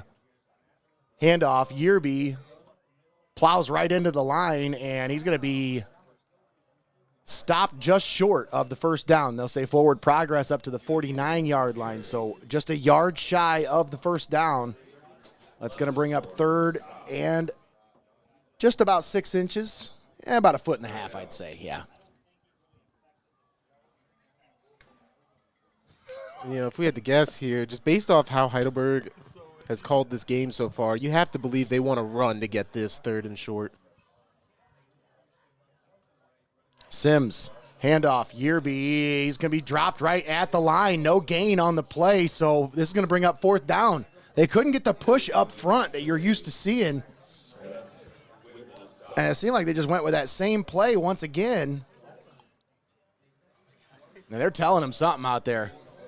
Ramey is being very, very Very vocal. decisive and vocal about what he wants. Certain play call or something. Play clock down to 14. They're still trying to sort out the play. Down to 10 seconds now on the play clock. Referee is trying to stop him from running the play here. Down to 3 seconds. There it is. 2, and Ramey. Actually, that's Yearby on the carry. He's going to lunge forward and squirts his way through the pile and forward for the first down. Well, you'd like to think that's what Ramey was calling for right there. Yeah.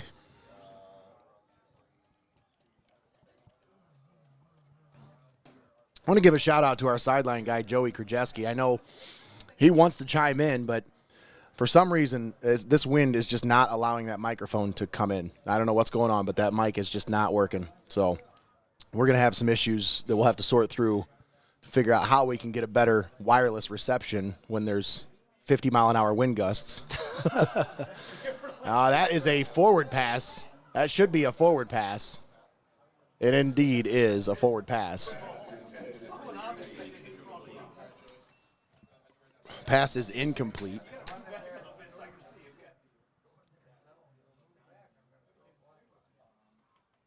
You know, that's reminiscent of a couple weeks ago against Marietta. We saw. About to say the same thing. Didn't we see this exact same thing happen a couple of weeks ago? A little screen pass out to Yerby, and haven't been the most effective. I understand completely why. You want to be able to get him an open field and maybe get him away from the interior box of the defense, but tough sledding out there. Handoff to Yerby off the left side. And, yeah, he's pulled and grabbed and yanked by the face mask. And flags are flying all over the field here. Flying around like they were leaves coming off of a tree. That's exactly what it looked like, Max. Jeez. About when one of those cyclones gets together in the middle of the field and starts stirring up the leaves. Right. So it'll be at the 45-yard line is where he was ridden out of bounds, about the 44. Vontae Jackson once again called on the infraction. He's been called for a couple of penalties here today. And that will cost the Yellow Jackets dearly as that moves the ball up to the 30-yard line. Should be anyway. Yeah, right at the 30-yard line is where they'll mark the ball. So great field position now for Heidelberg.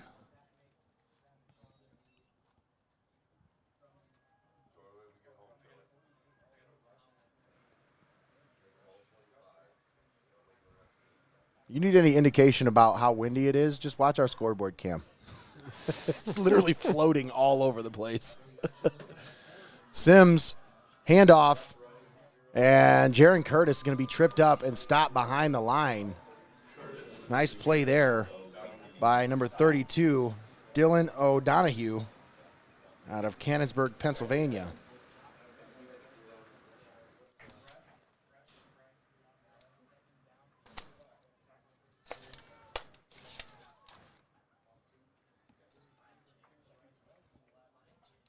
Second down and 12. Pistol set here for Heidelberg. Sims fakes the handoff. Now looking down the left sideline. He's got, I thought he had Pennick in the end zone, but just a little bit too much under that one. I think maybe on a normal day that would have been a touchdown, but with the wind, I think I just kind of caught that one and lofted up there a little bit.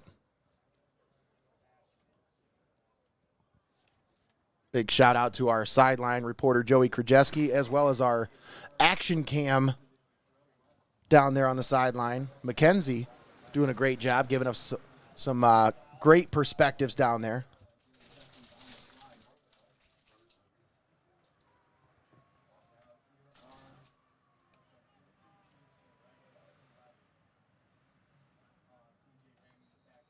And we're going to get a timeout as the Heidelberg coaching staff wants to talk things over here. We'll keep it right here with 5:57 left to play here in the third quarter. Once again, huge shout out to our sponsors here today on Heart of Ohio Sports side of things. We want to give a shout out and a thank you to Xcaret Mexican Restaurant as well as Pyramid Recruiting Offices. And then on the Heidelberg side of things, obviously, big shout out and a thank you to Your Legacy Federal Credit Union and OSST Pro Sport Tracks. Once again, huge shout out and a thank you to the sponsors here today and all season long here on Heart of Ohio Sports for helping bring these broadcasts to you each and every home Heidelberg football game.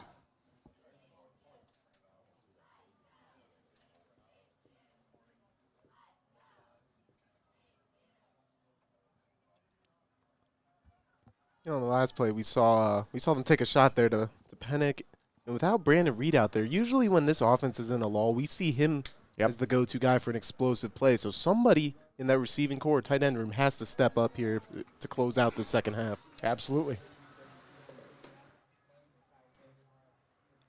Pistol formation here. Sims back to pass. They rush 3. Sims steps up, rolling to his left, slings it out, and it's incomplete. He was looking in the direction of Pennick, but just had to throw that one away.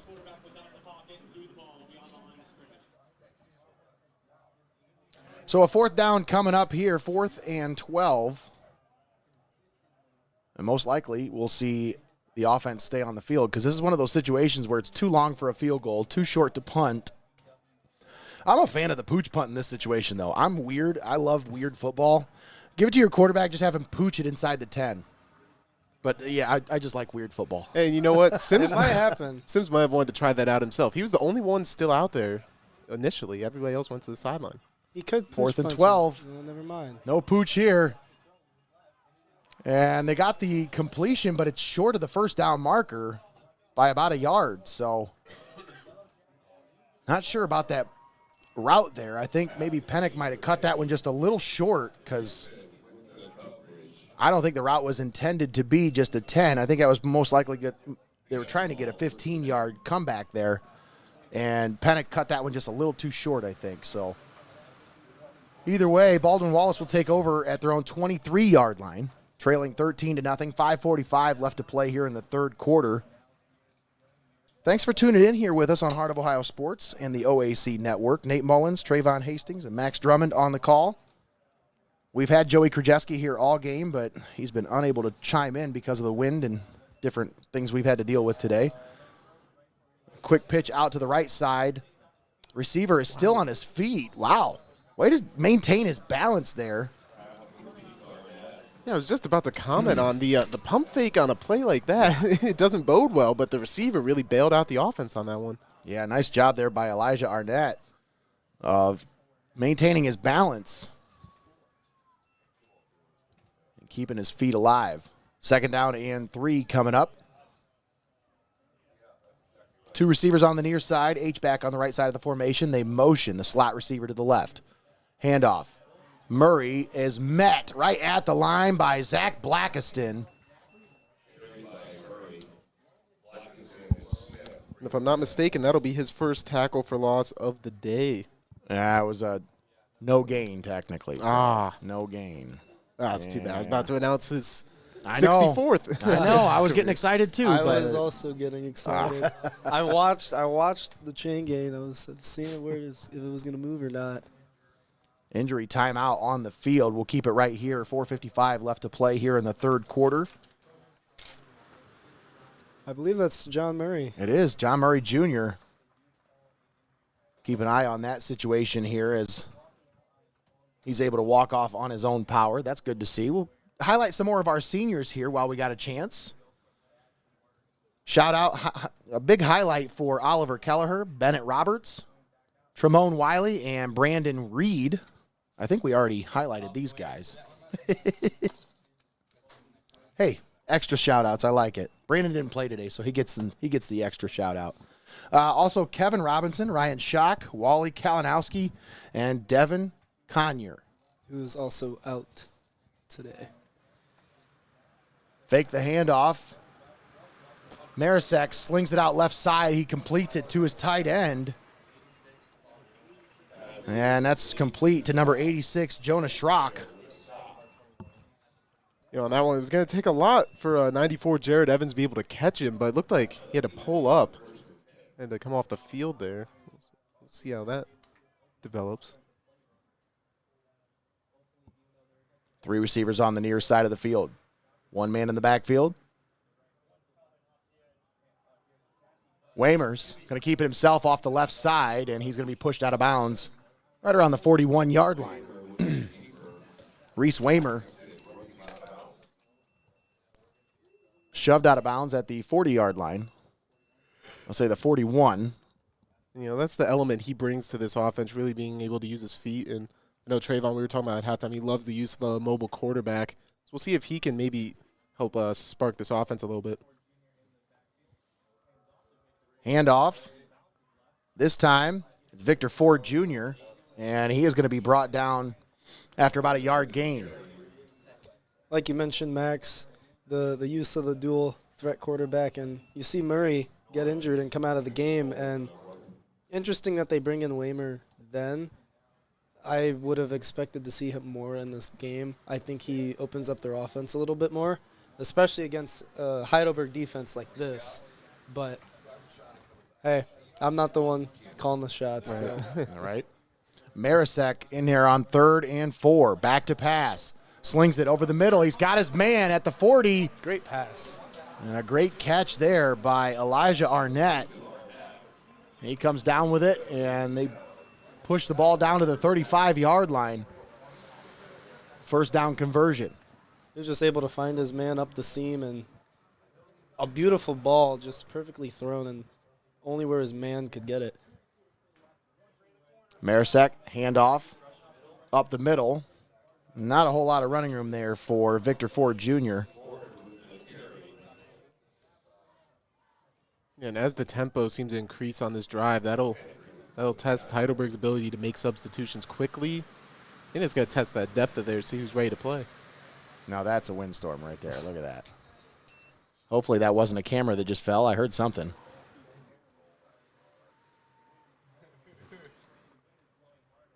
Gosh, all the leaves blowing. Wow. Those poor cheerleaders. Look at them. Oh, that's awful. Just getting pelted by leaves. Marisek back to pass, steps up, slings it down the field, and it's incomplete. Boy, I think there must have been a miscommunication there between him and his receiver, as he was slinging it somewhere, but there was nobody there.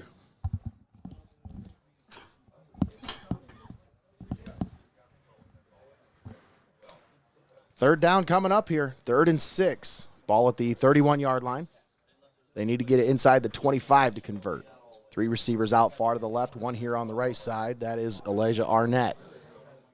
1 man in the backfield, that's Ford Jr. Marisek in the shotgun. Takes the snap. Slings it over the middle. It's complete. He's got a man, and they've got the first down inside the 25 down to the 23-yard line. And that was a quick pitch right there. Didn't waste any time there finding Vinny LeMayo over the middle. It's a very good play call for their offense. It's the deepest that they've been in the entire game, and I would have expected that to be 2-down territory as well, being down 2 scores. Marisek, handoff, Ford Jr. off the right side, breaks a tackle, and he's down to the 15, maybe the 14-yard line. Should be close enough, or very close to a first down. They'll say he's just short. Quickly, right back up to the line. Ford Jr., he's going to be dropped right at the line of scrimmage. Yeah, they moved so fast there. Half the defense wasn't even set. I was going to mention that. I don't know if you guys picked up on that. Blackiston was running across the defensive line. He wasn't even set, and unfortunately for Baldwin and Wallace, they weren't able to pick up the first down. Yeah, they really didn't catch the defense that much off guard. 3rd down and 1. Murray back into the game now. They hand it off to him, and he is up the middle and should have enough for the first down. Keeps carrying his pile forward up to the 9-yard line. John Murray Jr. once again. Yeah, so what a play to come back on. You know, you're asked to go get the toughest yards of the game so far, fresh off an injury. So pulled it off there. We'll see if they can finish off the drive or if Heidelberg can shut him down here. Shotgun formation. Marisek with Murray back there with him. H-back on the right side. 2 receivers out far to the left. Marisek turns around, handoff to Murray. Defense is right there to fill the gap, and they drive him backwards, so no gain on the play. 2nd down and goal coming up. There's one thing about Heidelberg's defense that they're extremely exceptional at. It is their ability to play really good red zone defense. They may give up a lot of yards, 20 to 20, but inside the 20s, they're really good at holding teams to field goals and even just stopping them. You'll see Reese Waymer coming back into the game now. Gives them a different look at the quarterback position here on this 2nd and goal. Also Victor Ford Jr. in the running back position now.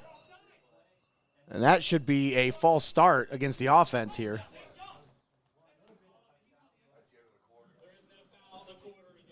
Oh, end of the quarter. They couldn't get the playoff in time.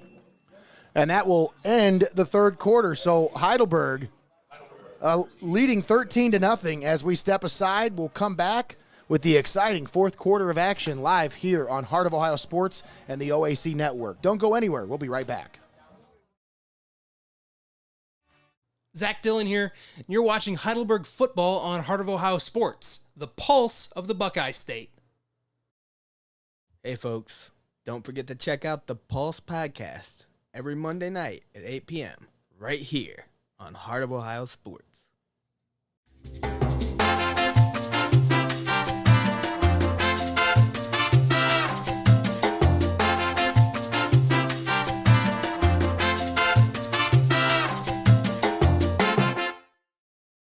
Hey guys, this is Aaron Steyer from the Over Under Pod. You catch us every Wednesday night at 8 p.m. and Sundays at 8:30. Come join the fun. Like, follow, and subscribe to Heart of Ohio Sports on Facebook, YouTube, Twitch, Instagram, and Twitter.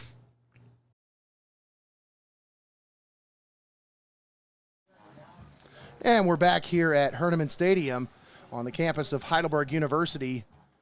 Boy, I don't think many people saw that final score coming. Ohio State 21-7 over Northwestern. I think they were favored by like 38. Max was talking about my halftime rants of dual threat quarterbacks, and that was what we were referencing. Ford Jr. off the right side, and he is tripped up. Nice job there by Tremone Wiley as he comes up and makes the stop at the 5-yard line. Boy, it looked like Ford might have had that. He was trying to find the edge there. But a nice job by Wiley coming up to shut that one down. And we got an injured player on the field. I believe that's Zach Blackiston. I'm not sure, but it is. Hopefully he's okay. Maybe a stomach cramp. Could have the wind knocked out of him. Yeah, that could happen. Let's take a look at some of those stats through 3 quarters. Treyvon, go ahead. Yeah, so for Heidelberg, Yerby has 27 carries through 3 quarters, 157 yards on the day, long at 29. He has not gotten in the end zone yet. Drew Sims passing, 7 for 20, 54 yards and a touchdown. Dimitri Pennick is the leading receiver with 3 catches for 41 yards on 7 targets. And for Baldwin Wallace, they've been led primarily by John Murray Jr. with 19 carries for 70 yards. So there you have it, the offensive stats. We'll get to the defensive stats here in just a minute. Checking with Max Drummond after this play. 2 receivers on the near side of the field. Waymer, handoff, left side. And he's not getting in there. John Murray Jr. is stopped, stood up, and driven backwards by that Heidelberg defense. Yeah, they walloped him so hard and knocked his helmet off. So he's going to have to come off the field for one play. And this is a heck of a play for him to have to leave the field on. Once again, they face a 4th down situation. They have to take their best player off the field. And I had mentioned this, Heidelberg being a really good red zone team defensively. And tighten that chin strap up, son. Yeah, he just popped the helmet back on. It looked like he didn't even have the chin straps on. Look at that Heidelberg sideline getting rowdy. Waymer in the shotgun, 4th and 5, 4th and goal at the 5. Reese Waymer into the end zone, and it is caught. Touchdown, Baldwin Wallace. Elijah Arnett on a little slant route there, and Waymer just hit him right where he needed to. And the Yellow Jackets on the board with 13:56 left to play here in the 4th quarter. It was a beautifully placed ball by Waymer, and credit to the receiver for coming down with it, but also possessing it and coming down to the point where a DB can't deflect that out. He did a great job opening himself up to the quarterback on that one.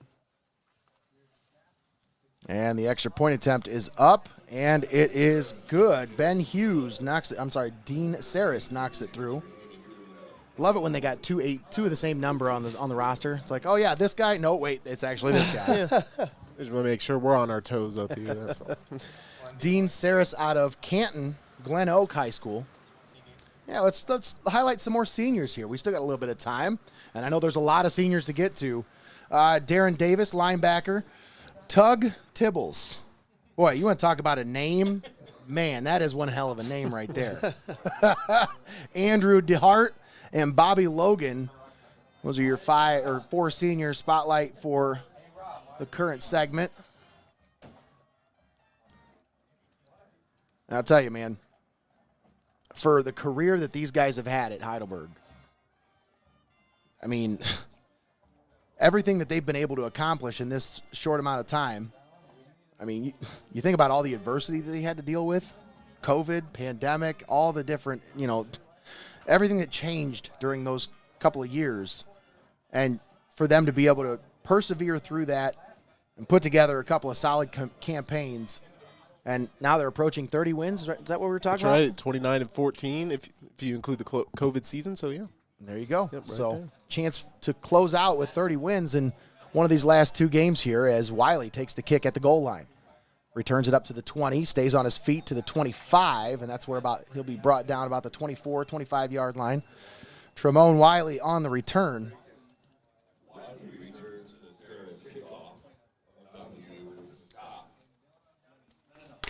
Yeah, so before the offense gets back out there, I'll throw out a couple of stats from the defense here. Yes. So far through 3 quarters. Obviously, the names we're used to, Parker Smith, Tyler Turek, Easton St. Clair, Zach Blackiston, all at least with 5 tackles, a sack for Turek, and then Griffin Pendry has the interception where he beautifully played center field and was able to come down with one. So there's your defensive stats, courtesy of Max Drummond. Loaded pistol set here.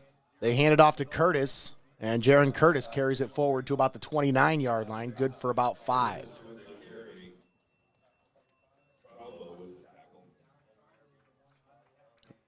Yeah, on that one, they finally went away from the tendency of giving the ball to Yerby out of that. They slipped him out, and his gravity did pull some Yellow Jacket defenders away. It's true. Full house set once again. Handoff. This time Yerby gets it off the right side. He's got the first down. He's up to the 35. Give him the 36-yard line. Montavious Yerby. Good for 7 yards. You see what that one carry to Curtis does out of that formation. It opens up the next run for Yerby tremendously. You don't know which guy to account for out of that formation. Yeah, and that's just great setup there by Coach Jason Lewis, the OC. And we got an injured player down on the sideline here as number 20, Bert Lucas, the third, being attended to here.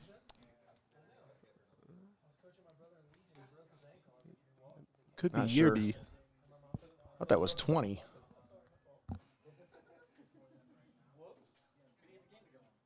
Oh, you are right. It is 28. Yerby down along the sideline. Looks to be dealing with some kind of a cramping issue here. Say it looks like a cramp. Yeah, when they go to that leg and they just stretch it out, that's usually what it is. Some kind of a hammy or back of the leg. He's approaching 30 carries on the day. Busy man. Getting stretched out down there along the sideline. Shotgun formation here for Heidelberg. 2 backs in the backfield. That's Ramey and Curtis. Curtis takes the handoff, slips and stumbles in the backfield, and he's going to be dropped right at the line of scrimmage.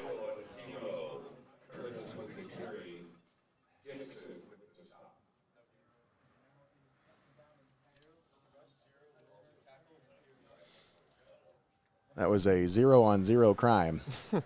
Jonathan Dixon on the stop. Shotgun formation. Yerby still on the sideline being attended to. They are stretching him out. Looks to be a cramping issue. 2nd down and 10. Heidelberg with the ball at the 36-yard line. 12:32 left to play in the ball game. Sims over the middle, and it's tipped and incomplete.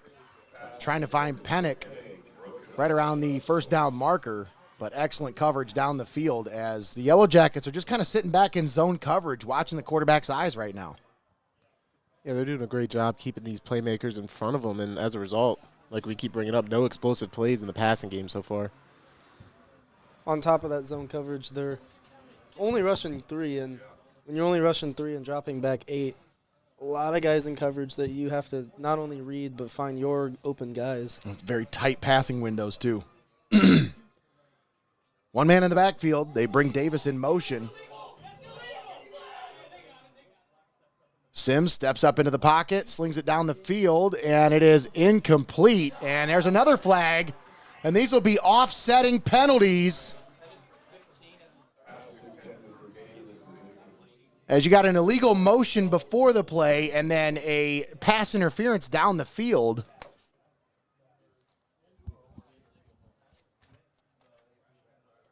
I tell you what, Baldwin Wallace, they really they caught a break. Because now they're trying to determine whether this was an illegal motion. You know, if it's an illegal motion, why didn't they call the play dead? Right. Right, the pre-snap penalty shouldn't offset with a one in the play. So, yeah, that'll be interesting to see how they work it. We'll see what the call is here. There are 2 fouls on the play, 1 by each team. Illegal motion, offense, number 15. Pass interference, defense, number 20. Those fouls offset. We will replay. 3rd down. Yeah, that's a good point, Max, because I didn't think that would offset because the penalty occurred after the play, because technically the penalty was a pre-snap penalty if it's an illegal motion, correct? Right. So that penalty occurred before the play started. So how would the play that occurred afterwards be then an offsetting penalty? I think once the ball was snapped, the refs didn't call the play dead, so at that point, Well, 3rd Have and to long, offset them. Sims steps up, delivers it down the field, and it's incomplete as he was looking for Davis down the field. Yeah, on that one, Davis pointing to his shoulder pad said, hey, my jersey's halfway off. Where's the call? But might have been deemed uncatchable. So that's going to bring out the punt unit. 12:15 left to play in the ball game, and all of a sudden now this Heidelberg offense is running into some issues trying to move the ball here. Yeah, you know, last points came at around 3 minutes to go in the second quarter. Since then, they haven't been able to get inside the 20. Parker Smith on to punt for the Student Princes. Low line drive punt. This one is going to get all the way back. He's going to field it at the 3, and he's going to be brought down at the 6-yard line. I think he might have touched it, and that's why he had, what's the flag now?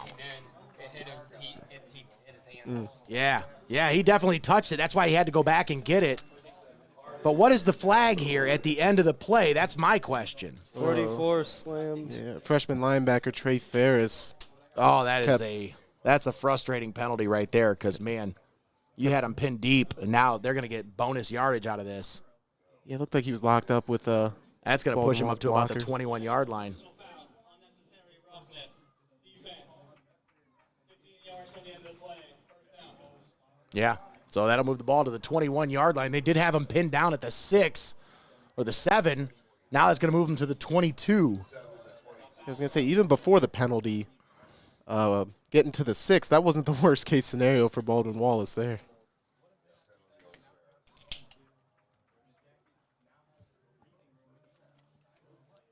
First and 10, ball at the 22.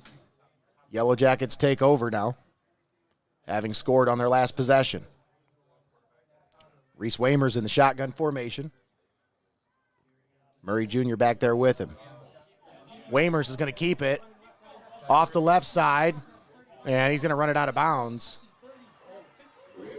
And being shoved out of bounds after the play is over, Parker Smith, but there's no flag on the play. Yeah, and that one looked like Blackiston bit down pretty aggressively there, and you know sometimes maybe it can get tough to figure out which quarterback's still in there, but Waymer was able to slip away. That's what I was going to mention. I don't know if they forgot Waymer was in or it was Marisek. Ball at the 38-yard line. 3 receivers on the far side of the field. Waymer fakes the handoff, keeps it, now rolls to his right, slings it out right side. That's complete. And here's the thing. The guy was running, and then he stopped to throw the ball, his forward momentum was carrying him forward. Like, how do you stop yourself as a defender in that situation?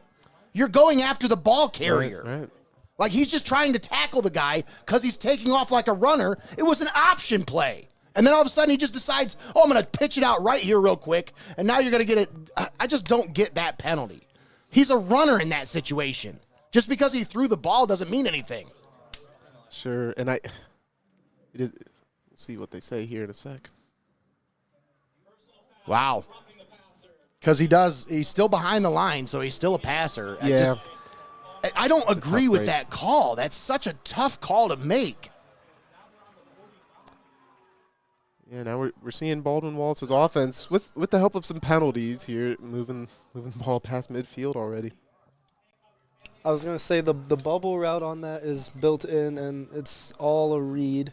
And part of that is discipline on the part of Parker Smith, but also it is a really hard read because you have to watch him as a runner and also a passer because of that bubble. But I would agree, as an official, you have to take in mind that it's all the timing of when he gets hit after making the throw still. I don't think it was ever a situation where he hit him too late. I think it was just a situation where he fell on top of him when he hit him. It might also be possible how high he hit him. Yep. Maybe I think he hit him high, helmet up above the shoulders. That could also be it. I think that's why they called it. It looked like he hit him pretty high, and he landed. I mean, the way he landed. So that might have been why the penalty came in. Ball at the 43-yard line, 2nd down and 8. Marisak back into the game now.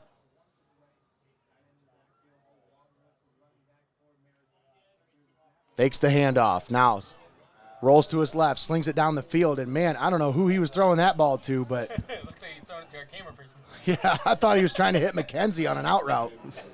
Sweat the O-lineman caught that on a dot.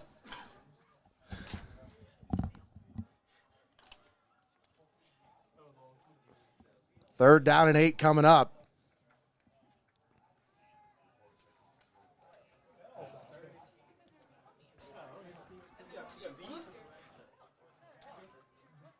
And they're trying to get that defense to jump, and they're staying home. That's way too disciplined of a defense to be getting that. 3rd and 8. Marisak takes the snap. Pressure, slings it out right side. He completes it to his receiver, and they've got it past the first down marker up to the 28-yard line. They're just not quick enough to get back there to get the quarterback before he gets rid of it. Yeah, they've been struggling to get home more than we've seen all season. Yeah. I was going to mention Baldwin Wallace is protecting very, very well, not only for Marisak, but also Waymer. Heidelberg hasn't been sending a ton of pressures, and their coverage has been pretty decent most of the game. Marisak, he's going to be dropped in the backfield for a loss. Speaking of Zach the devil. Blackiston Zach Blackiston. comes up with the stop. 40th sack of his career, and that'll be tackle for loss number 64. Jared Evans in there on the play as well.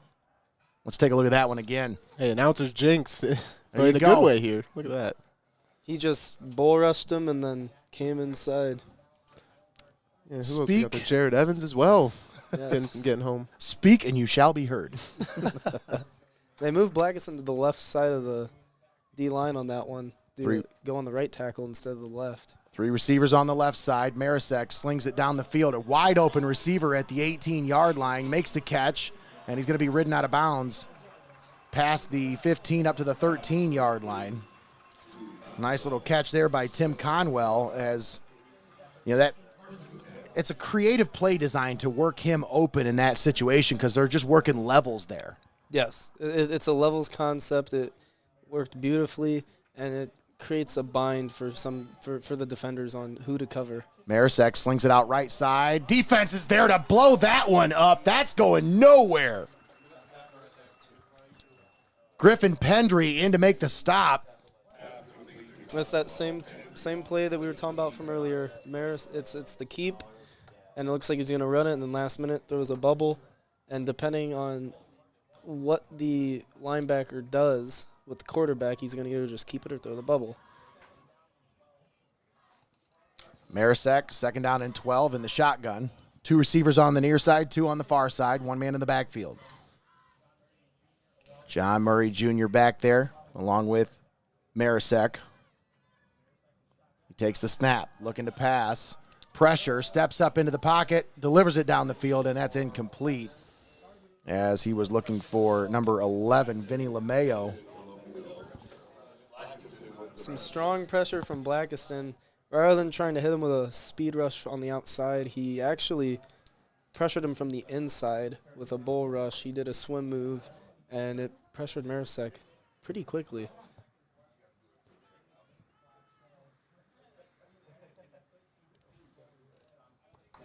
We're inside 8 minutes, and not only thinking about a stop here if you're Heidelberg's defense, but what you're going to do offensively if you're Heidelberg. If Baldwin Wallace does get in the end zone here, your offense has been pretty stagnant since the first quarter.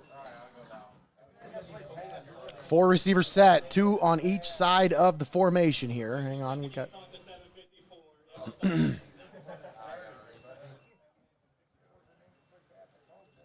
A little itchy trigger finger on the time button over here.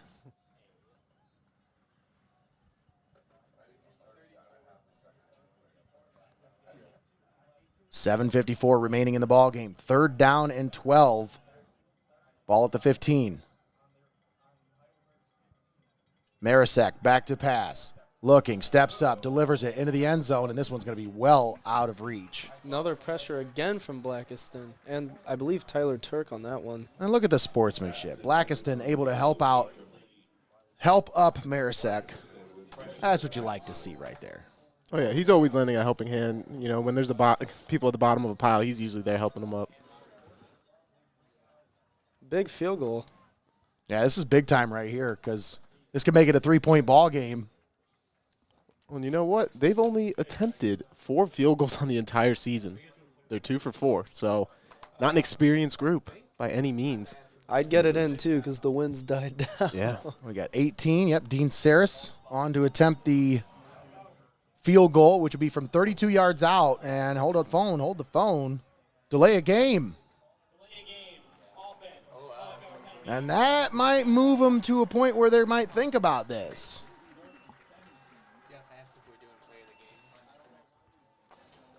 Yeah?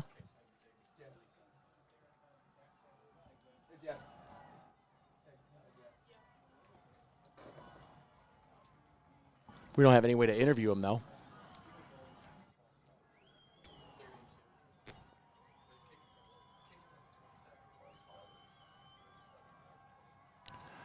And this one, it's long enough, and it's good. Saris knocks that one through. That one from 37 yards out. And Dean Saris makes this a 3-point ball game. 13-10 your score. 7:44 left to play here in the ball game. And Baldwin Wallace has put up 10 points here in the 4th quarter. And it's just, it's starting to get to that point now. If you're a Heidelberg student Prince, you got to put together a solid drive here offensively. Yeah, Baldwin Wallace started slow, and as this game's progressed, they've kind of flowed into things and eased their way in. And Heidelberg, on the other hand, started fast. They punched him in the mouth early, and as Baldwin Wallace's defense has gotten into the flow of things and really shut Heidelberg's offense out, their offense has, in return, done what we've talked about Heidelberg's offense doing with the defense and playing complementary football. Let's take a look at some of these seniors, highlight some more seniors here today as we got a long list. Spencer Rayback, John Turco, a Hopewell Loudon graduate, Brandon Steckel, and David Harbaugh.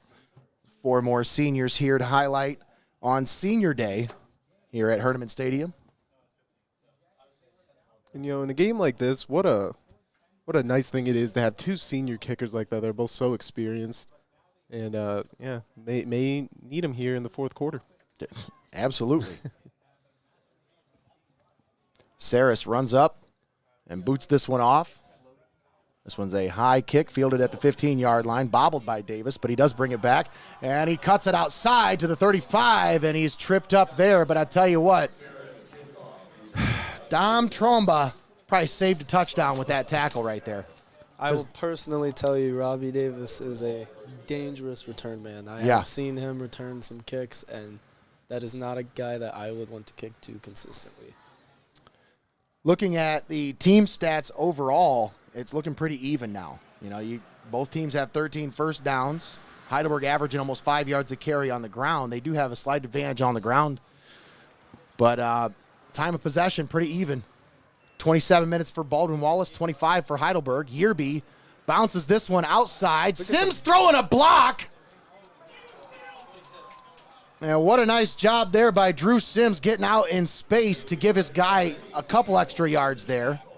26 out and steal came flying in for Baldwin Wallace. If it wasn't for him, Yearby probably would have got at least 5 more yards. At least turn the corner, yeah, absolutely. Oh, yeah, he was flying. And so was his helmet after the Yeah. play. I don't know if they don't put their chin straps on or what. Yeah, but They need a new equipment manager over there. I'm calling for the firing of the equipment manager. Oh, geez. firing of the equipment manager. Okay, Deflategate over here. I'm kidding. They have a great equipment manager. I'm just. Players got to tighten up. That's right. Tighten up your chin straps. Time to go to work. They matter. Use them. 2nd and 9. Sims back to pass. Looking down the field, looking for Kelleher, and that's going to be holding on the defense as 20 had his hand tied up the entire time down the field.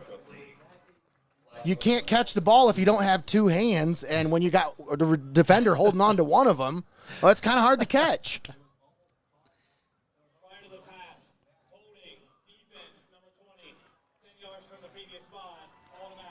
That's going to be an automatic first down. See, and you can see here, he had a hold of that outside hand. There was no way Kelleher was going to be able to make that catch. I was going to say, I thought when I saw the one hand go up, I thought he was going for some style points, but he physically couldn't get both hands up. I couldn't tell if he was holding him or not. Pistol set, that loaded pistol look here. Sims faked the pitch. Now they give it off to Ramey on the counter, and nothing doing there. Yeah, they tried to get a little bit of a confusion look there, but just wasn't there. Baldwin Wallace not falling for the misdirection whatsoever.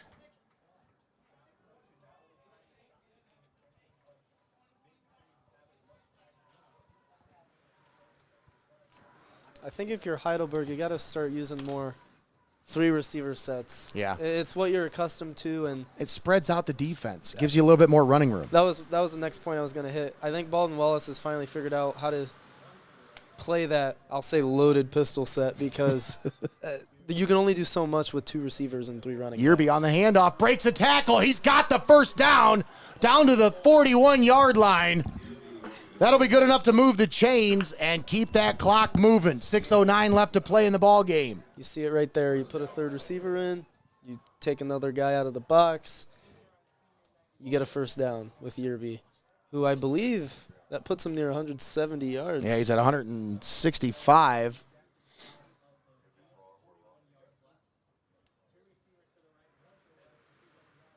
Two backs in the backfield. Sims takes the snap, handoff to Ramey. TJ Ramey carries it forward for about a yard. Up to about the 40-yard line. This Heidelberg offense is just as content to just keep those plays churning, keep picking up 3-4 yards of play, keep that clock rolling. They don't care whether they score or not here. They just want to run out the rest of that clock. You trust your defense. That's right. At the end of the day, whether you get points or not, but you do want to use up as much clock as possible. Sims takes the snap, handoff to Yearby. Yearby spins out of a tackle and falls forward for about a 5-yard gain up to the 36-yard line. Montavious Yearby now over 175 yards on the game. 3rd down and 5. Sticking with 2 backs. Drew Sims has had a tough afternoon throwing the football here. 7 of 22 through the air, just 31%. That's going to be a free play. Offside. Sims slings it down the field looking for Kelleher, and he comes up with the catch. No, they're going to say incomplete. Oh, what a try by Oliver Kelleher. Well, let's see. Let's take a look at that one once again on the replay, as they got a free play anyway. Been waiting. But on I'll the tell you big what. pass play all game. Oh, that looked like he laid out and got all of it. Now he did turn to the ref's side, so he would have been able to see if he came down with it. Oh, there we go. First down anyways. You got 5 yards from the offside penalty. That moves the ball up and keeps that clock rolling.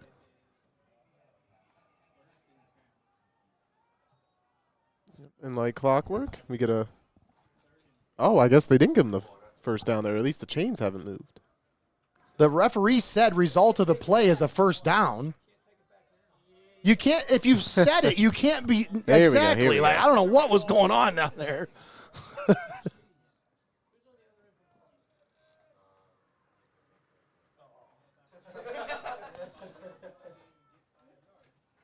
All right, so 1st and 10, Heidelberg. Ball at the 31-yard line. Sims, handoff, right side for Yearby. Cuts it back, and he carries it forward near the 25 down to the 26-yard line. Montavious Yearby picks up 5 yards on the carry. Puts him at 185. He's closing in on that 200-yard mark on the day.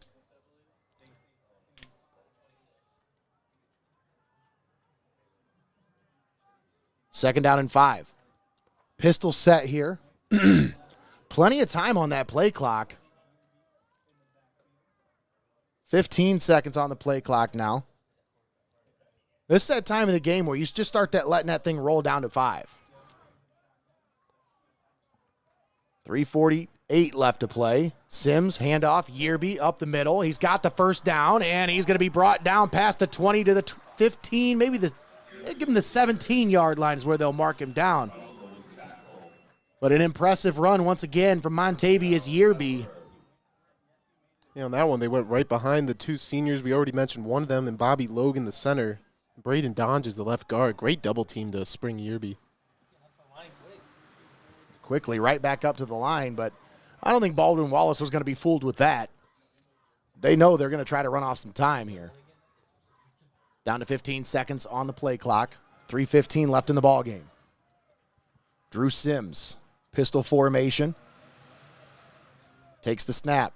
Handoff. Yearby up the middle. Montavious Yearby breaks a couple of tackles. He's got it inside the 15 down to about the 13-yard line. Timeout on the field.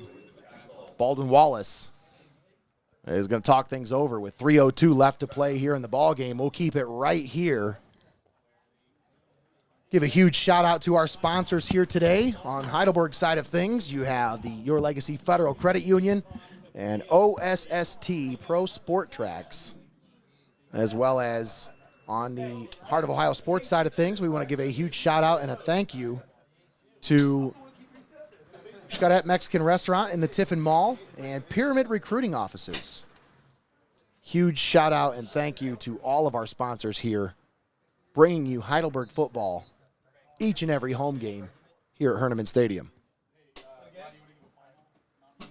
As this will be our final broadcast of the 2022 campaign, I want to give a shout out and a thank you to the Heidelberg staff, all the students that have been helping with the broadcast this year. I think we've taken a step up with the streaming broadcast compared to where we were at last year, and we're looking forward to taking another step next year as we build upon the brand. So a huge thank you to all that were responsible this year for bringing you Heidelberg football right here on the OAC Network. Second down and 6. Sims, little quick pitch. Yearby off the right side. He's got it close to the first down. They're going to drive him out of bounds.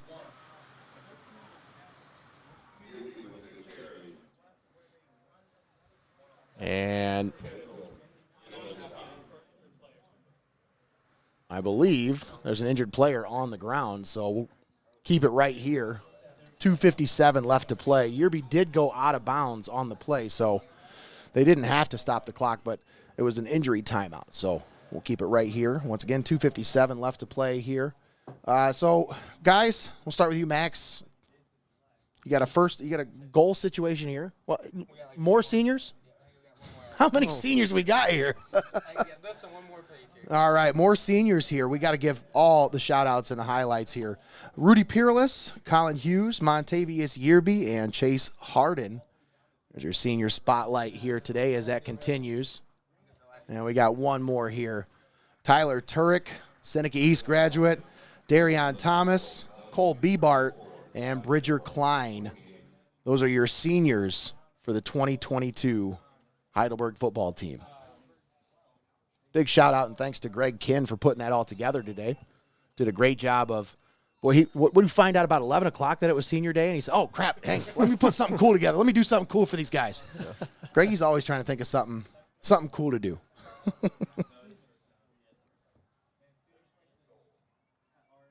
First and goal, ball at the 7.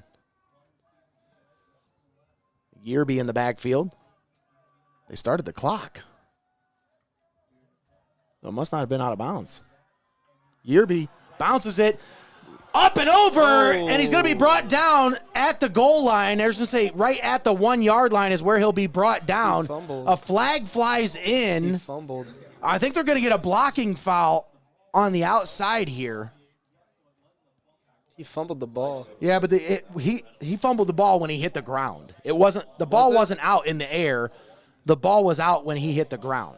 We'll watch the replay here. I couldn't tell. We're going to get a great view this here. Is a great view. I thought he was going to walk in. I didn't see this defender over here. Yeah, that ball came out when he hit the ground. I didn't even see when the ball came out. Holding on number 68. That's Wally Kalinowski on the hold. That'll move the Heidelberg offense back. That might be a blessing in disguise for the offense. You get to chew more clock off. Boy, Yearby really he showed off the vert on that one, man. Took a hard fall. Yeah. Definitely looked like he was trying to put a nail in the coffin of this game. He was. A great job by Baldwin Wallace defenders on that one to keep him out of the end zone. I didn't even Wouldn't have counted, but I don't even know there was a Baldwin Wallace defender over there. I thought he was going to walk in. First and goal from the 15. Yearby once again on the handoff. Carries it up the middle. He's got it up to about the 13-yard line. And we're going to get a timeout as Baldwin Wallace wants to stop the clock. 2:21 left to play here in the ball game. Second timeout for Baldwin Wallace. They've got one remaining. 2:21 left to play here. Heidelberg facing a second and goal from the 13-yard line. Max, what do you got to do here, man? Like, is this a situation where you just keep pounding it at them and then you take what you get? I mean, or do you try to get this touchdown here to put this one away? Because if you get the touchdown, this is you pretty much put this one to bed, unless you're the Cleveland Browns, that is, and you're playing the New York Jets.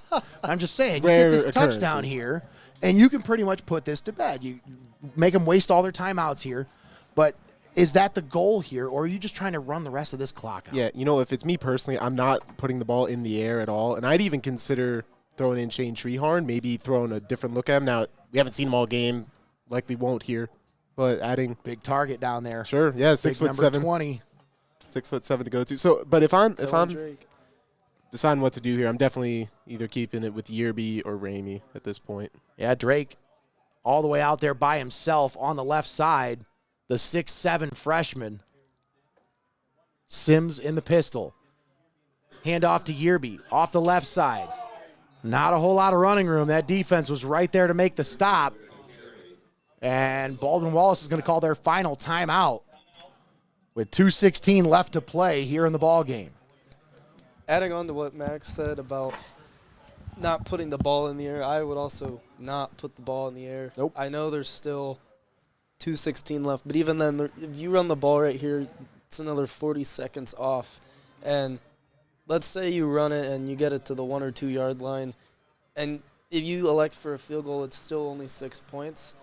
Now that forces Baldwin Wallace to have to drive and get a touchdown, and then you have to rely on the PAT. But even then, if you're at the 1 or 2 yard line, I'm going to pound that and try to get the touchdown and end the game because it's just 1 or 2 yards. Like, that's you trying to win the game, not you trying to not lose the game. There's a difference. And even then, like, my philosophy would be my lead back has 36 carries, almost 40 carries, actually, for over 200 yards. I'm going to keep giving him the ball because I have that much trust in him. Feed the beast. For a running back to have over almost 40 carries in a game, I have never, ever, ever seen that before. That is mind-blowing. And for him to physically be able to do that, it's a testament to him. 3rd and goal at the 13. They're going to put it in the air. Sims slings it into the end zone, and it's going to be picked off. Intercepted. And that right there is why you do not put the ball in the air. We were all talking about it. Do you throw the ball? We all said no. We all shrugged. You just keep it on the ground. You run the clock out. You made them waste all their timeouts.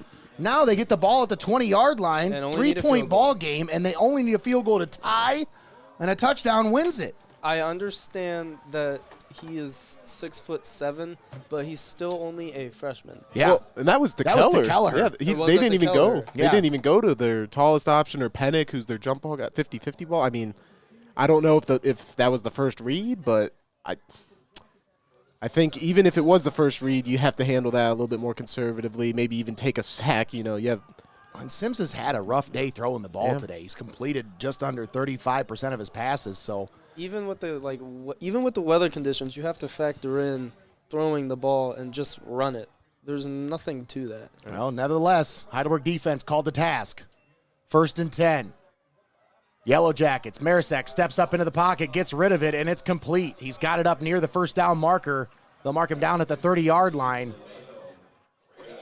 And that is complete. Vinny Lomeo pushes the ball up to the 30-yard line.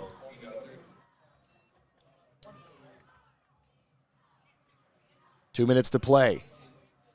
Marasek, handoff. Murray off the right side, and he's going to be driven out of bounds right at the 35-yard line. Interesting to see them run the ball there in this situation, but they got to have faith in him to be able to get out of bounds. Yeah, they trust their guy. There's still 2 minutes, and you have to get probably to roughly the 25. Yeah, and like we said, they've only attempted now 5 field goals on the season. So you know your kicker can kick from the 27. Yeah, but look at the wind now blowing across the field. It's a sideline-to-sideline wind. I don't know if I'm wanting to attempt any field goals today. Yeah. The wind has picked up since that last kick. Marasek back to pass, slings it over the middle, and it's incomplete. He was looking for Darius Stokes. Actually, no, that was Mikkel Love. If you're the Heidelberg defense, you have to play not only the sticks, but you have to play the sidelines. You have to play. You got to play factoring in that they're going to try to get out of bounds. 3rd and 5. The sideline is alive. Marasek back to pass. Looking, slings it down the right sideline. He's got a man. What a catch! Oh, my. What a catch by Elijah Arnett! Wow. I almost thought they were going to get a flag on that play because you had the defender faced up on the receiver. Yeah. What a catch! And, this second half, Key Cunningham, unfortunately, they've been targeting him a lot, and they've been making a lot of plays down the field. He didn't turn his head, and by the time he did, ball's on his helmet. Handoff to Murray off the right side. He's going to be brought down inbounds at the 25-yard line. Clock continues to roll down to 1:27. That's a you just got mossed moment. Yeah, absolutely. That was Jerome Prothro was brought to mind on that one. That was a few years ago, but he came up over the back of the defender to catch it. Yeah. Wow. Marasek back to pass, slings it out left. It's incomplete. He was hit as he threw. And he's getting up a little slow after that one. And this all comes back to why you elect points or run the ball. Less time, and they would have to get touchdown.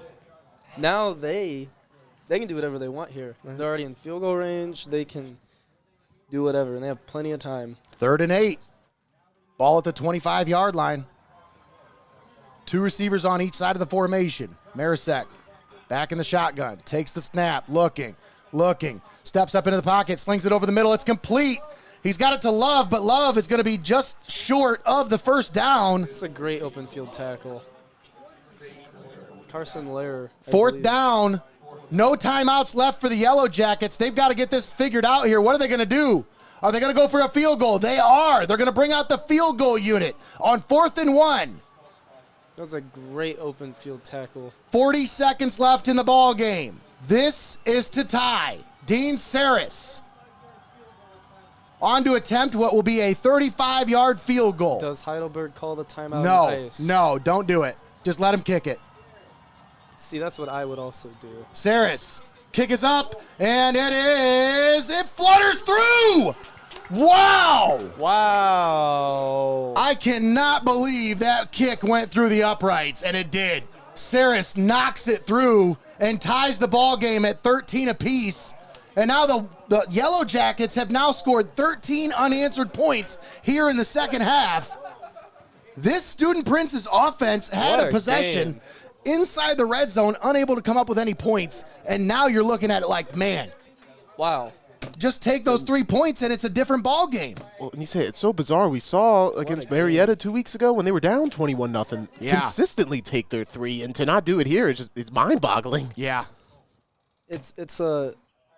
You look at the coaching staff and ask why throw the ball. It's gonna be a there. tough question to answer. Yeah. And I'm sure there are reasons too, but Oh, they definitely had reasons yeah, for sure. but They thought they had a good matchup. I think that's what it was. They liked the matchup they had on the outside with Kelleher. They just didn't get the throw they wanted. Even with the matchup, it comes down to you instilling that amount of trust in your quarterback, and there's a ton of other factors. But for it to not be your best receiver, and for it to not be your best player and your running back, it's a question to be had why you wouldn't run the ball there. And now it's a tied game. You have 20 seconds left, and I would assume they play for overtime. sure. You got to go back to that catch by Elijah Arnett. As Oh, it was kind of that's the sealer. That was the clincher. To me, that's the play of the game right now. Squib kick fielded at the 13-yard line. This is Norris on the return. Norris spins out of a tackle. He's going to be brought down at the 27-yard line with 13 seconds left here in the fourth quarter. So tied at 13. What do you do here? The one advantage Heidelberg has is they do have a, as we know, tremendous kicker, but I don't think they have enough time to move the ball downfield, especially in these conditions, to throw the ball. Yeah, Because if you do turn the ball over, everything is speaking momentum Baldwin Wallace right now. Yeah, Heidelberg with 2 timeouts left and 13 seconds on the game clock. And I Baldwin would Wallace say is this is- playing levels. Yeah. They're playing deep. Sims is back to pass. Steps up, slings it down the field. It's caught at the 48-yard line and out of bounds. Glenn Pearson comes up with the catch. And there might be, if that's a roughing call, I'm telling you, that could move the ball even closer because that's an extra 15 yards. With 7 seconds? Oh, That's holding brutal. against the offense. Brutal. I hear them say 22. There's not even a 22 out there. All right. 72. Oh, I would think. that's on me. You're good. That's just brutal. Sometimes I don't understand the holding calls because it's like it's a subjective call because really it just depends on what player you're looking at on the play. Sure. Because there's holding on every play. It's just when do you want to call it? With 12 seconds left in the fourth quarter with the tie game? Yeah, why not? Let's call it then. So at best, you can hope maybe for 2 plays out of this with 7 to go. Yeah, that's what I thought they'd do. Yearby on the handoff, and that's going to do it. We're going to take this to overtime. Extra football on senior day. And what more can I? Obviously, this game was in hand at one point, but if you're a senior playing on this field, a little bit extra time on there, it's going to be the last time. Maybe lead to some very inspired play. Yeah, evidently, an extra year for the COVID exception wasn't enough. They needed an extra quarter as well. Right. I don't get paid by the hour, that's for sure. I know these referees don't either.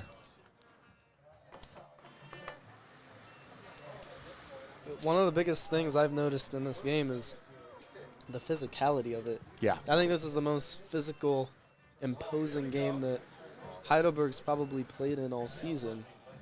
The Mount Union game was a physically imposing one, but it was obviously on the road playing a top 3 team in the nation in Division III. And they actually played, I thought, flawlessly in that game. Their offense was just dealing with injuries and couldn't move the ball. But this game, they came out, punched him in the mouth. Baldwin Wallace, this whole second half, has done that exact thing back in return. And Heidelberg finally responds in the last 5 minutes with a really good drive, and then just the play calling in the last Inside the 10, yeah. We'll say inside the 10. I was going to say last 2 minutes of it, but yeah, inside the 10 just was questionable. I'd rather go with a jumbo package, like all running back and all linemen, like saying you're running the ball, then throw it there. Sure. It's just a questionable call. And if they end up losing the game, you come back to that and ask yourself, like, why you made that decision in comparison to what just happened. Right. Yeah, I think this, you mentioned the Mount Union game, and then of course the John Carroll game. Very that physical. was also, that would be the other one as well. So I was gonna say those 3 teams right there. Those are the games where Heidelberg, when they come onto the field, you look across from you and you're going against a pretty similar talent base, similar toughness base that's on your roster. And this is the one that, other than Mount, they've struggled with the most in the last 5 years. Right, I was going to say they've beaten everybody except Mount and Baldwin Wallace. Everybody else they've been able to get at least once.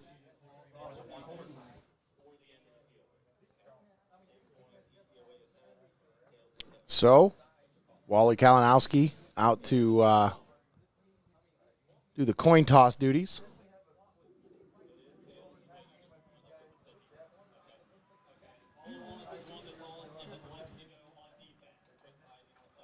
So the Yellow Jackets will take defense first, as they won the toss and they decided, we want to play defense first, which makes sense because that defense has been playing tough. With the way Heidelberg's offense just flustered in the red zone, I would also play defense first. Don't give them any extra time to try to prep here. You have all the momentum on your side. I would play defense first too.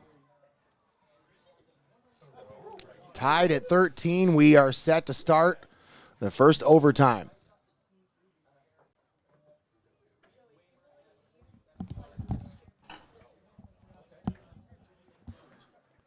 Nate Mullins, Treyvon Hastings, Max Drummond with you on the call. Thanks for tuning in here on Heart of Ohio Sports. Heidelberg offense set to take the field here. Looks to be more of that loaded pistol set here. No, Jaron Curtis is going to check off the field now as Davis checks back in.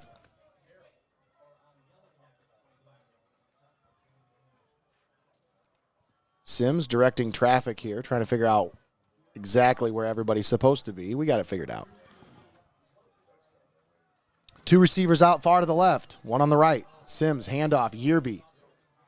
Bounces off a defender and right into the arms of another, and he'll be stopped right at the line of scrimmage. No gain. And especially in the second half, if it hasn't been Yearby, the offense really has struggled to move outside of the big play. Almost big play to Oliver Keller is what I was going to say. But, yeah. So we'll see if they can find another source of offense here in overtime. Second down. Ball at the 25. 2 receivers on the near side, 1 on the far side. 1 man on the right side of the offense in the H-back. Sims back to pass. Looking. He's got a man down the field. Oh, Ramey, what a beautiful catch at the 3-yard line. What a catch. T.J. Ramey.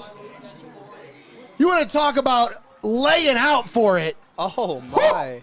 What a catch. Wow. How he got to that, I actually don't know. 2 feet and everything. Unbelievable. What a catch. That's a shorter back, 2 feet and everything. Beautiful extension. Sims takes the snap, handoff, Yearby into the end zone. Touchdown, Heidelberg. Montavious Yearby punches it in from 4 yards out. Got to be carry 40 for Yearby. What a day for him. It is, right on the nose. On his 40th carry, he breaks the goal line. Almost 220 yards. That's got to be a Heidelberg record for carries. That is absurd.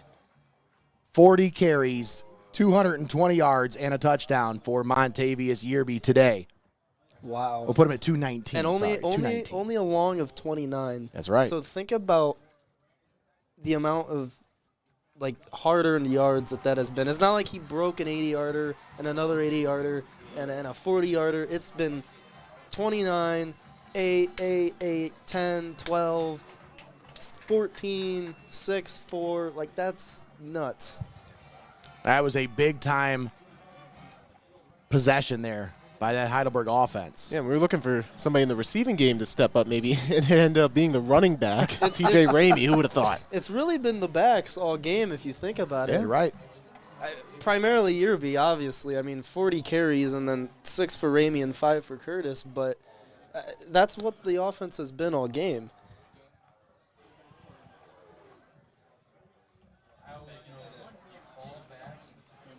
All right. Baldwin Wallace with their possession here in overtime. Marisek fakes the handoff, now rolling to his right. Pump fakes, now slings it into the end zone, and nearly intercepted. Nearly picked off in the end zone. I think it was Burt Lucas down there. It's either that or Rudy Perilous. That's Perilous down there. Rudy Perilous on the pass breakup.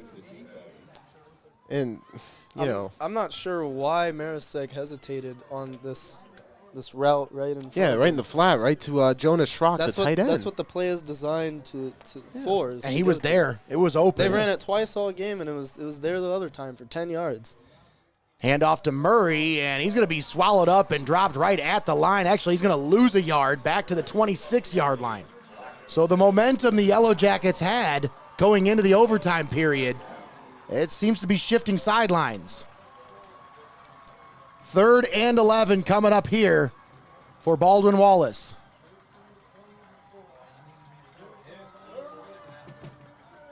Marisek in the shotgun. 3 receivers stacked on the right side of the formation. Bunched off to the right. 1 receiver off to the left. Marisek back to pass. Steps up. Delivers it into the end zone. It's incomplete. He was looking for Vinny Lomeo. And that's going to bring up 4th down. So this figures to be the ball game right here. You had a bunch set for Baldwin Wallace right there on the right side of the field, and the middle of the field was relatively wide open as it looked like man defense, and none of those receivers worked the middle of the field. Yeah. Looks like they're going back to that trips bunch set. Nope. Just 3 receivers out far, wide right. 1 receiver out to the left.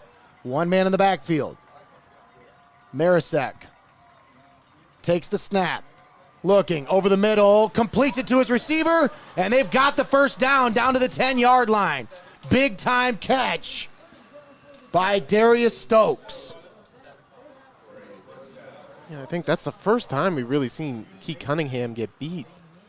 And it was just a one-on-one route, very, very tightly contested the whole way there. But yeah, great job by BW to move the chains. I think it was Norris, actually. 1st and 10. Oh, yep, you got me there. Ball at the 11. Marisek in the shotgun. Takes the snap. Handoff to Murray, and he's going to be bottled up right at the line and driven backwards by that big defensive line. Tyler Turk and Zach Blackiston in there to make the stop. They'll say no gain on the play. 2nd down and 10 coming up. They can still get the 1st down without scoring the touchdown here. Of course, there's no time here in the overtime period. 2nd down and 10. 4 receivers set, 2 on each side. 1 man in the backfield. They bring a man in motion. Now Marisek back to pass. Steps up into the pocket, slings it, and it's incomplete.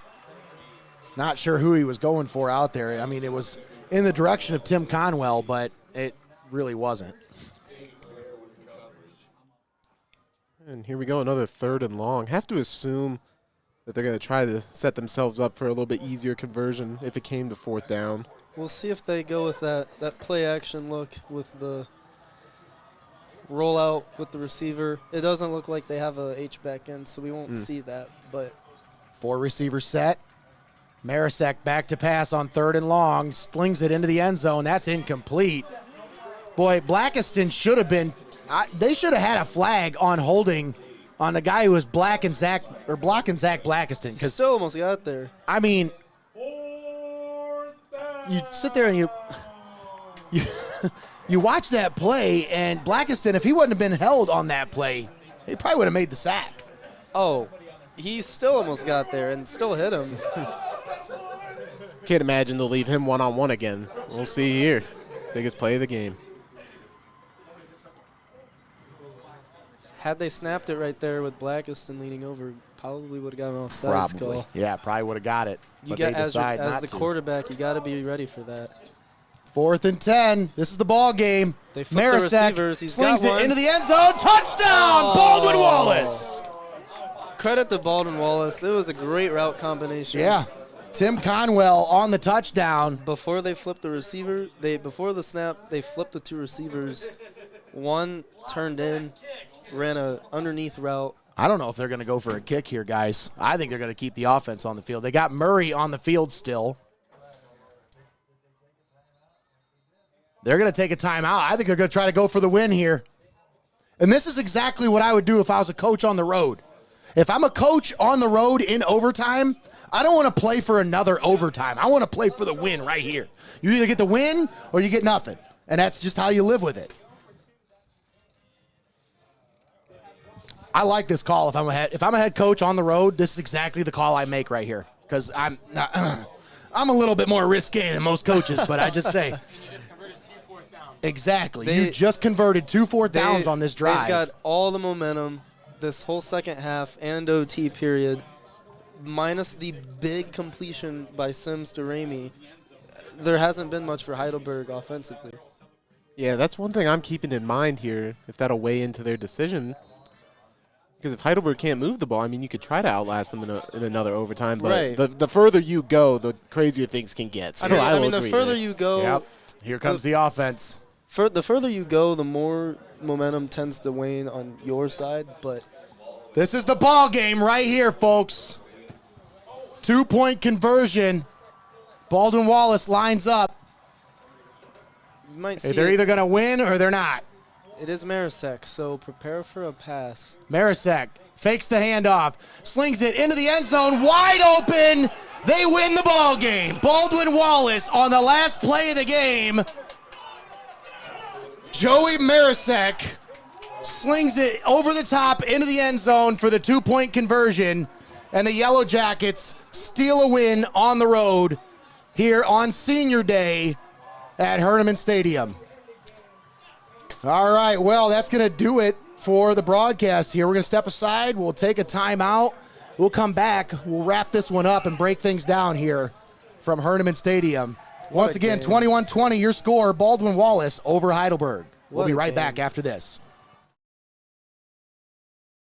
Nate Mullins here. You're watching Heidelberg football on Heart of Ohio Sports, the pulse of the Buckeye State.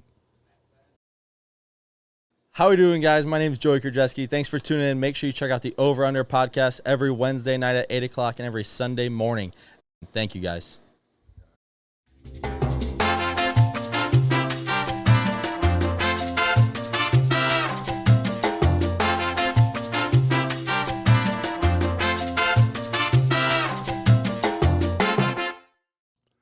Tune in every Monday night at 8 o'clock for the Pulse podcast right here on Heart of Ohio Sports, live from inside Studio Squared in downtown Tiffin. Be sure to give us a like, follow, and subscribe to Heart of Ohio Sports on Facebook, YouTube, Twitch, Instagram, and Twitter. Zach Dillon here, and you're watching Heidelberg football on Heart of Ohio Sports, the pulse of the Buckeye State. Hey, folks, don't forget to check out the Pulse podcast every Monday night at 8 p.m. right here on Heart of Ohio Sports.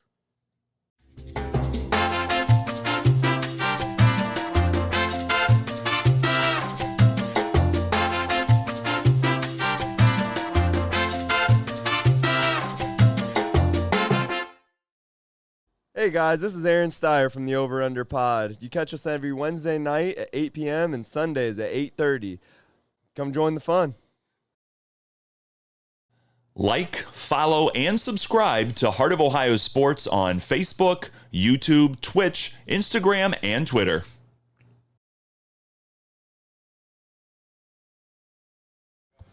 And we're back here at Hoernemann Stadium.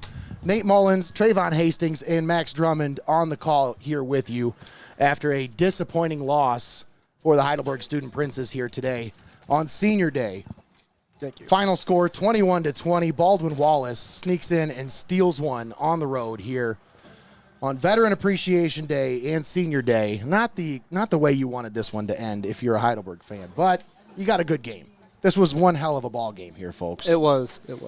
So, guys, let's run down the stats here. I'll let you guys take it from here.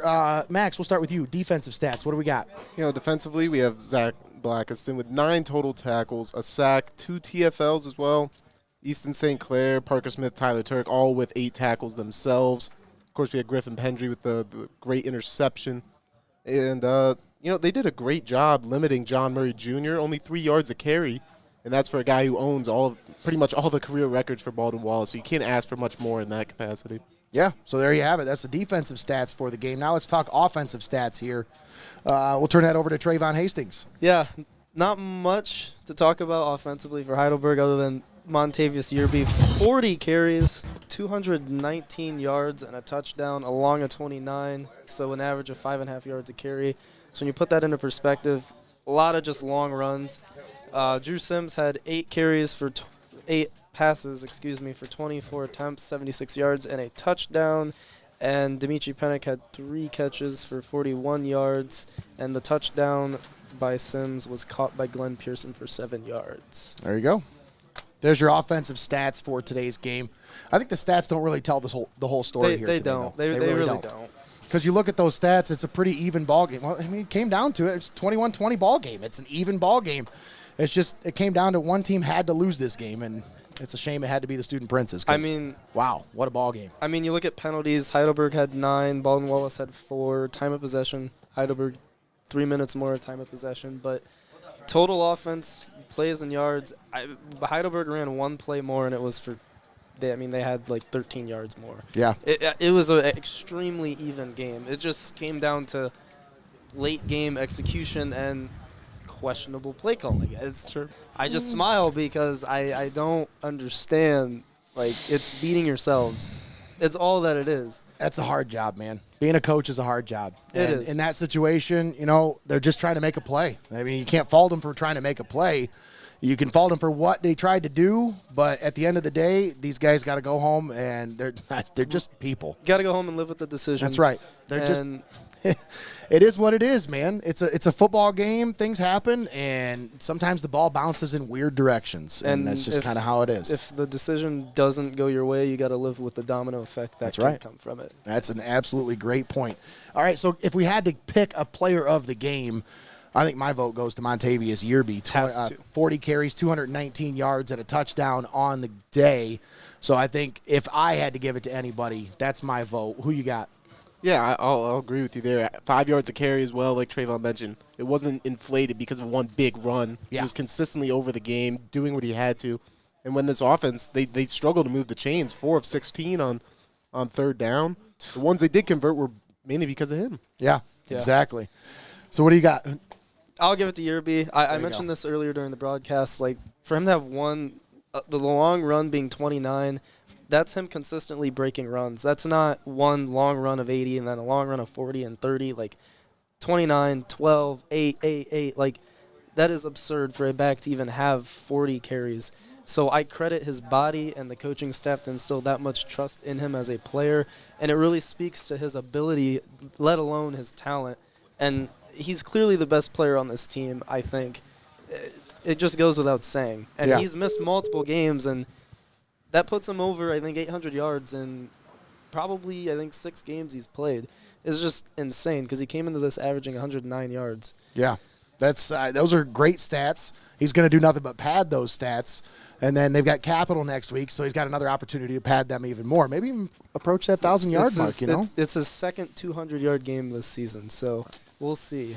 He's had a heck of an impact, and I think, it's about time we wrap things up because there's not much more that can really be said about this one. Great season for us. They're not done yet. Heidelberg's got one more game. They're going to travel to Capital next week. But for us, I can't say enough about the Heidelberg staff here, the students, everybody that had played a part in the broadcast team. We really did have an A-team here all throughout the year. It was really nice to be able to flex our muscles a little bit to show what we're capable of. Because, on Friday nights with Heart of Ohio Sports, we're a little bit stretched thin as we got two different crews out calling two different games at the same time. So with this, having the students' help, having the, all the equipment at our disposal, this really helps to show and display what we're capable of if we do have a full team and we have the full production staff. So a huge shout out and a thank you to everybody involved, including you guys. You guys have done an outstanding job this year. Just a couple more games to put under the belt and, build your resume a little bit, Yeah, it's been so much fun, and the flexibility by the people here. Like 2 weeks ago, we have to have the game moved back an hour, and we adjusted no problem this week with all the weather and the wind. So, yeah, great season. Yeah, absolutely. Treyvon? Yeah. Thoughts? Just big shout out to everybody.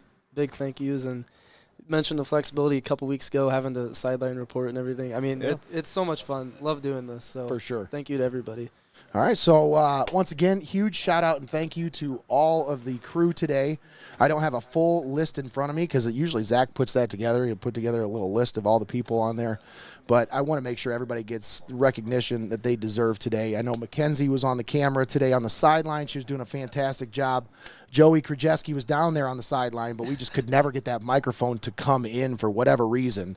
So it worked all year. It worked just fine here. So I'm attributing it to the wind. It has to be the wind. That's the only thing I can think of because it worked every other game perfectly. So that's got to be the reason. So once again, huge shout out. Thank you to Joey Krajewski for all of his work down on the sidelines this year and today as well. It was frustrating. I can only imagine just standing down there listening to us broadcast the game, not being able to talk at all. It's got to be pretty frustrating, but huge thank you to Joey and Mackenzie down there on the sideline. Thanks to both of our camera operators. I don't have their names, but you guys know their names? No?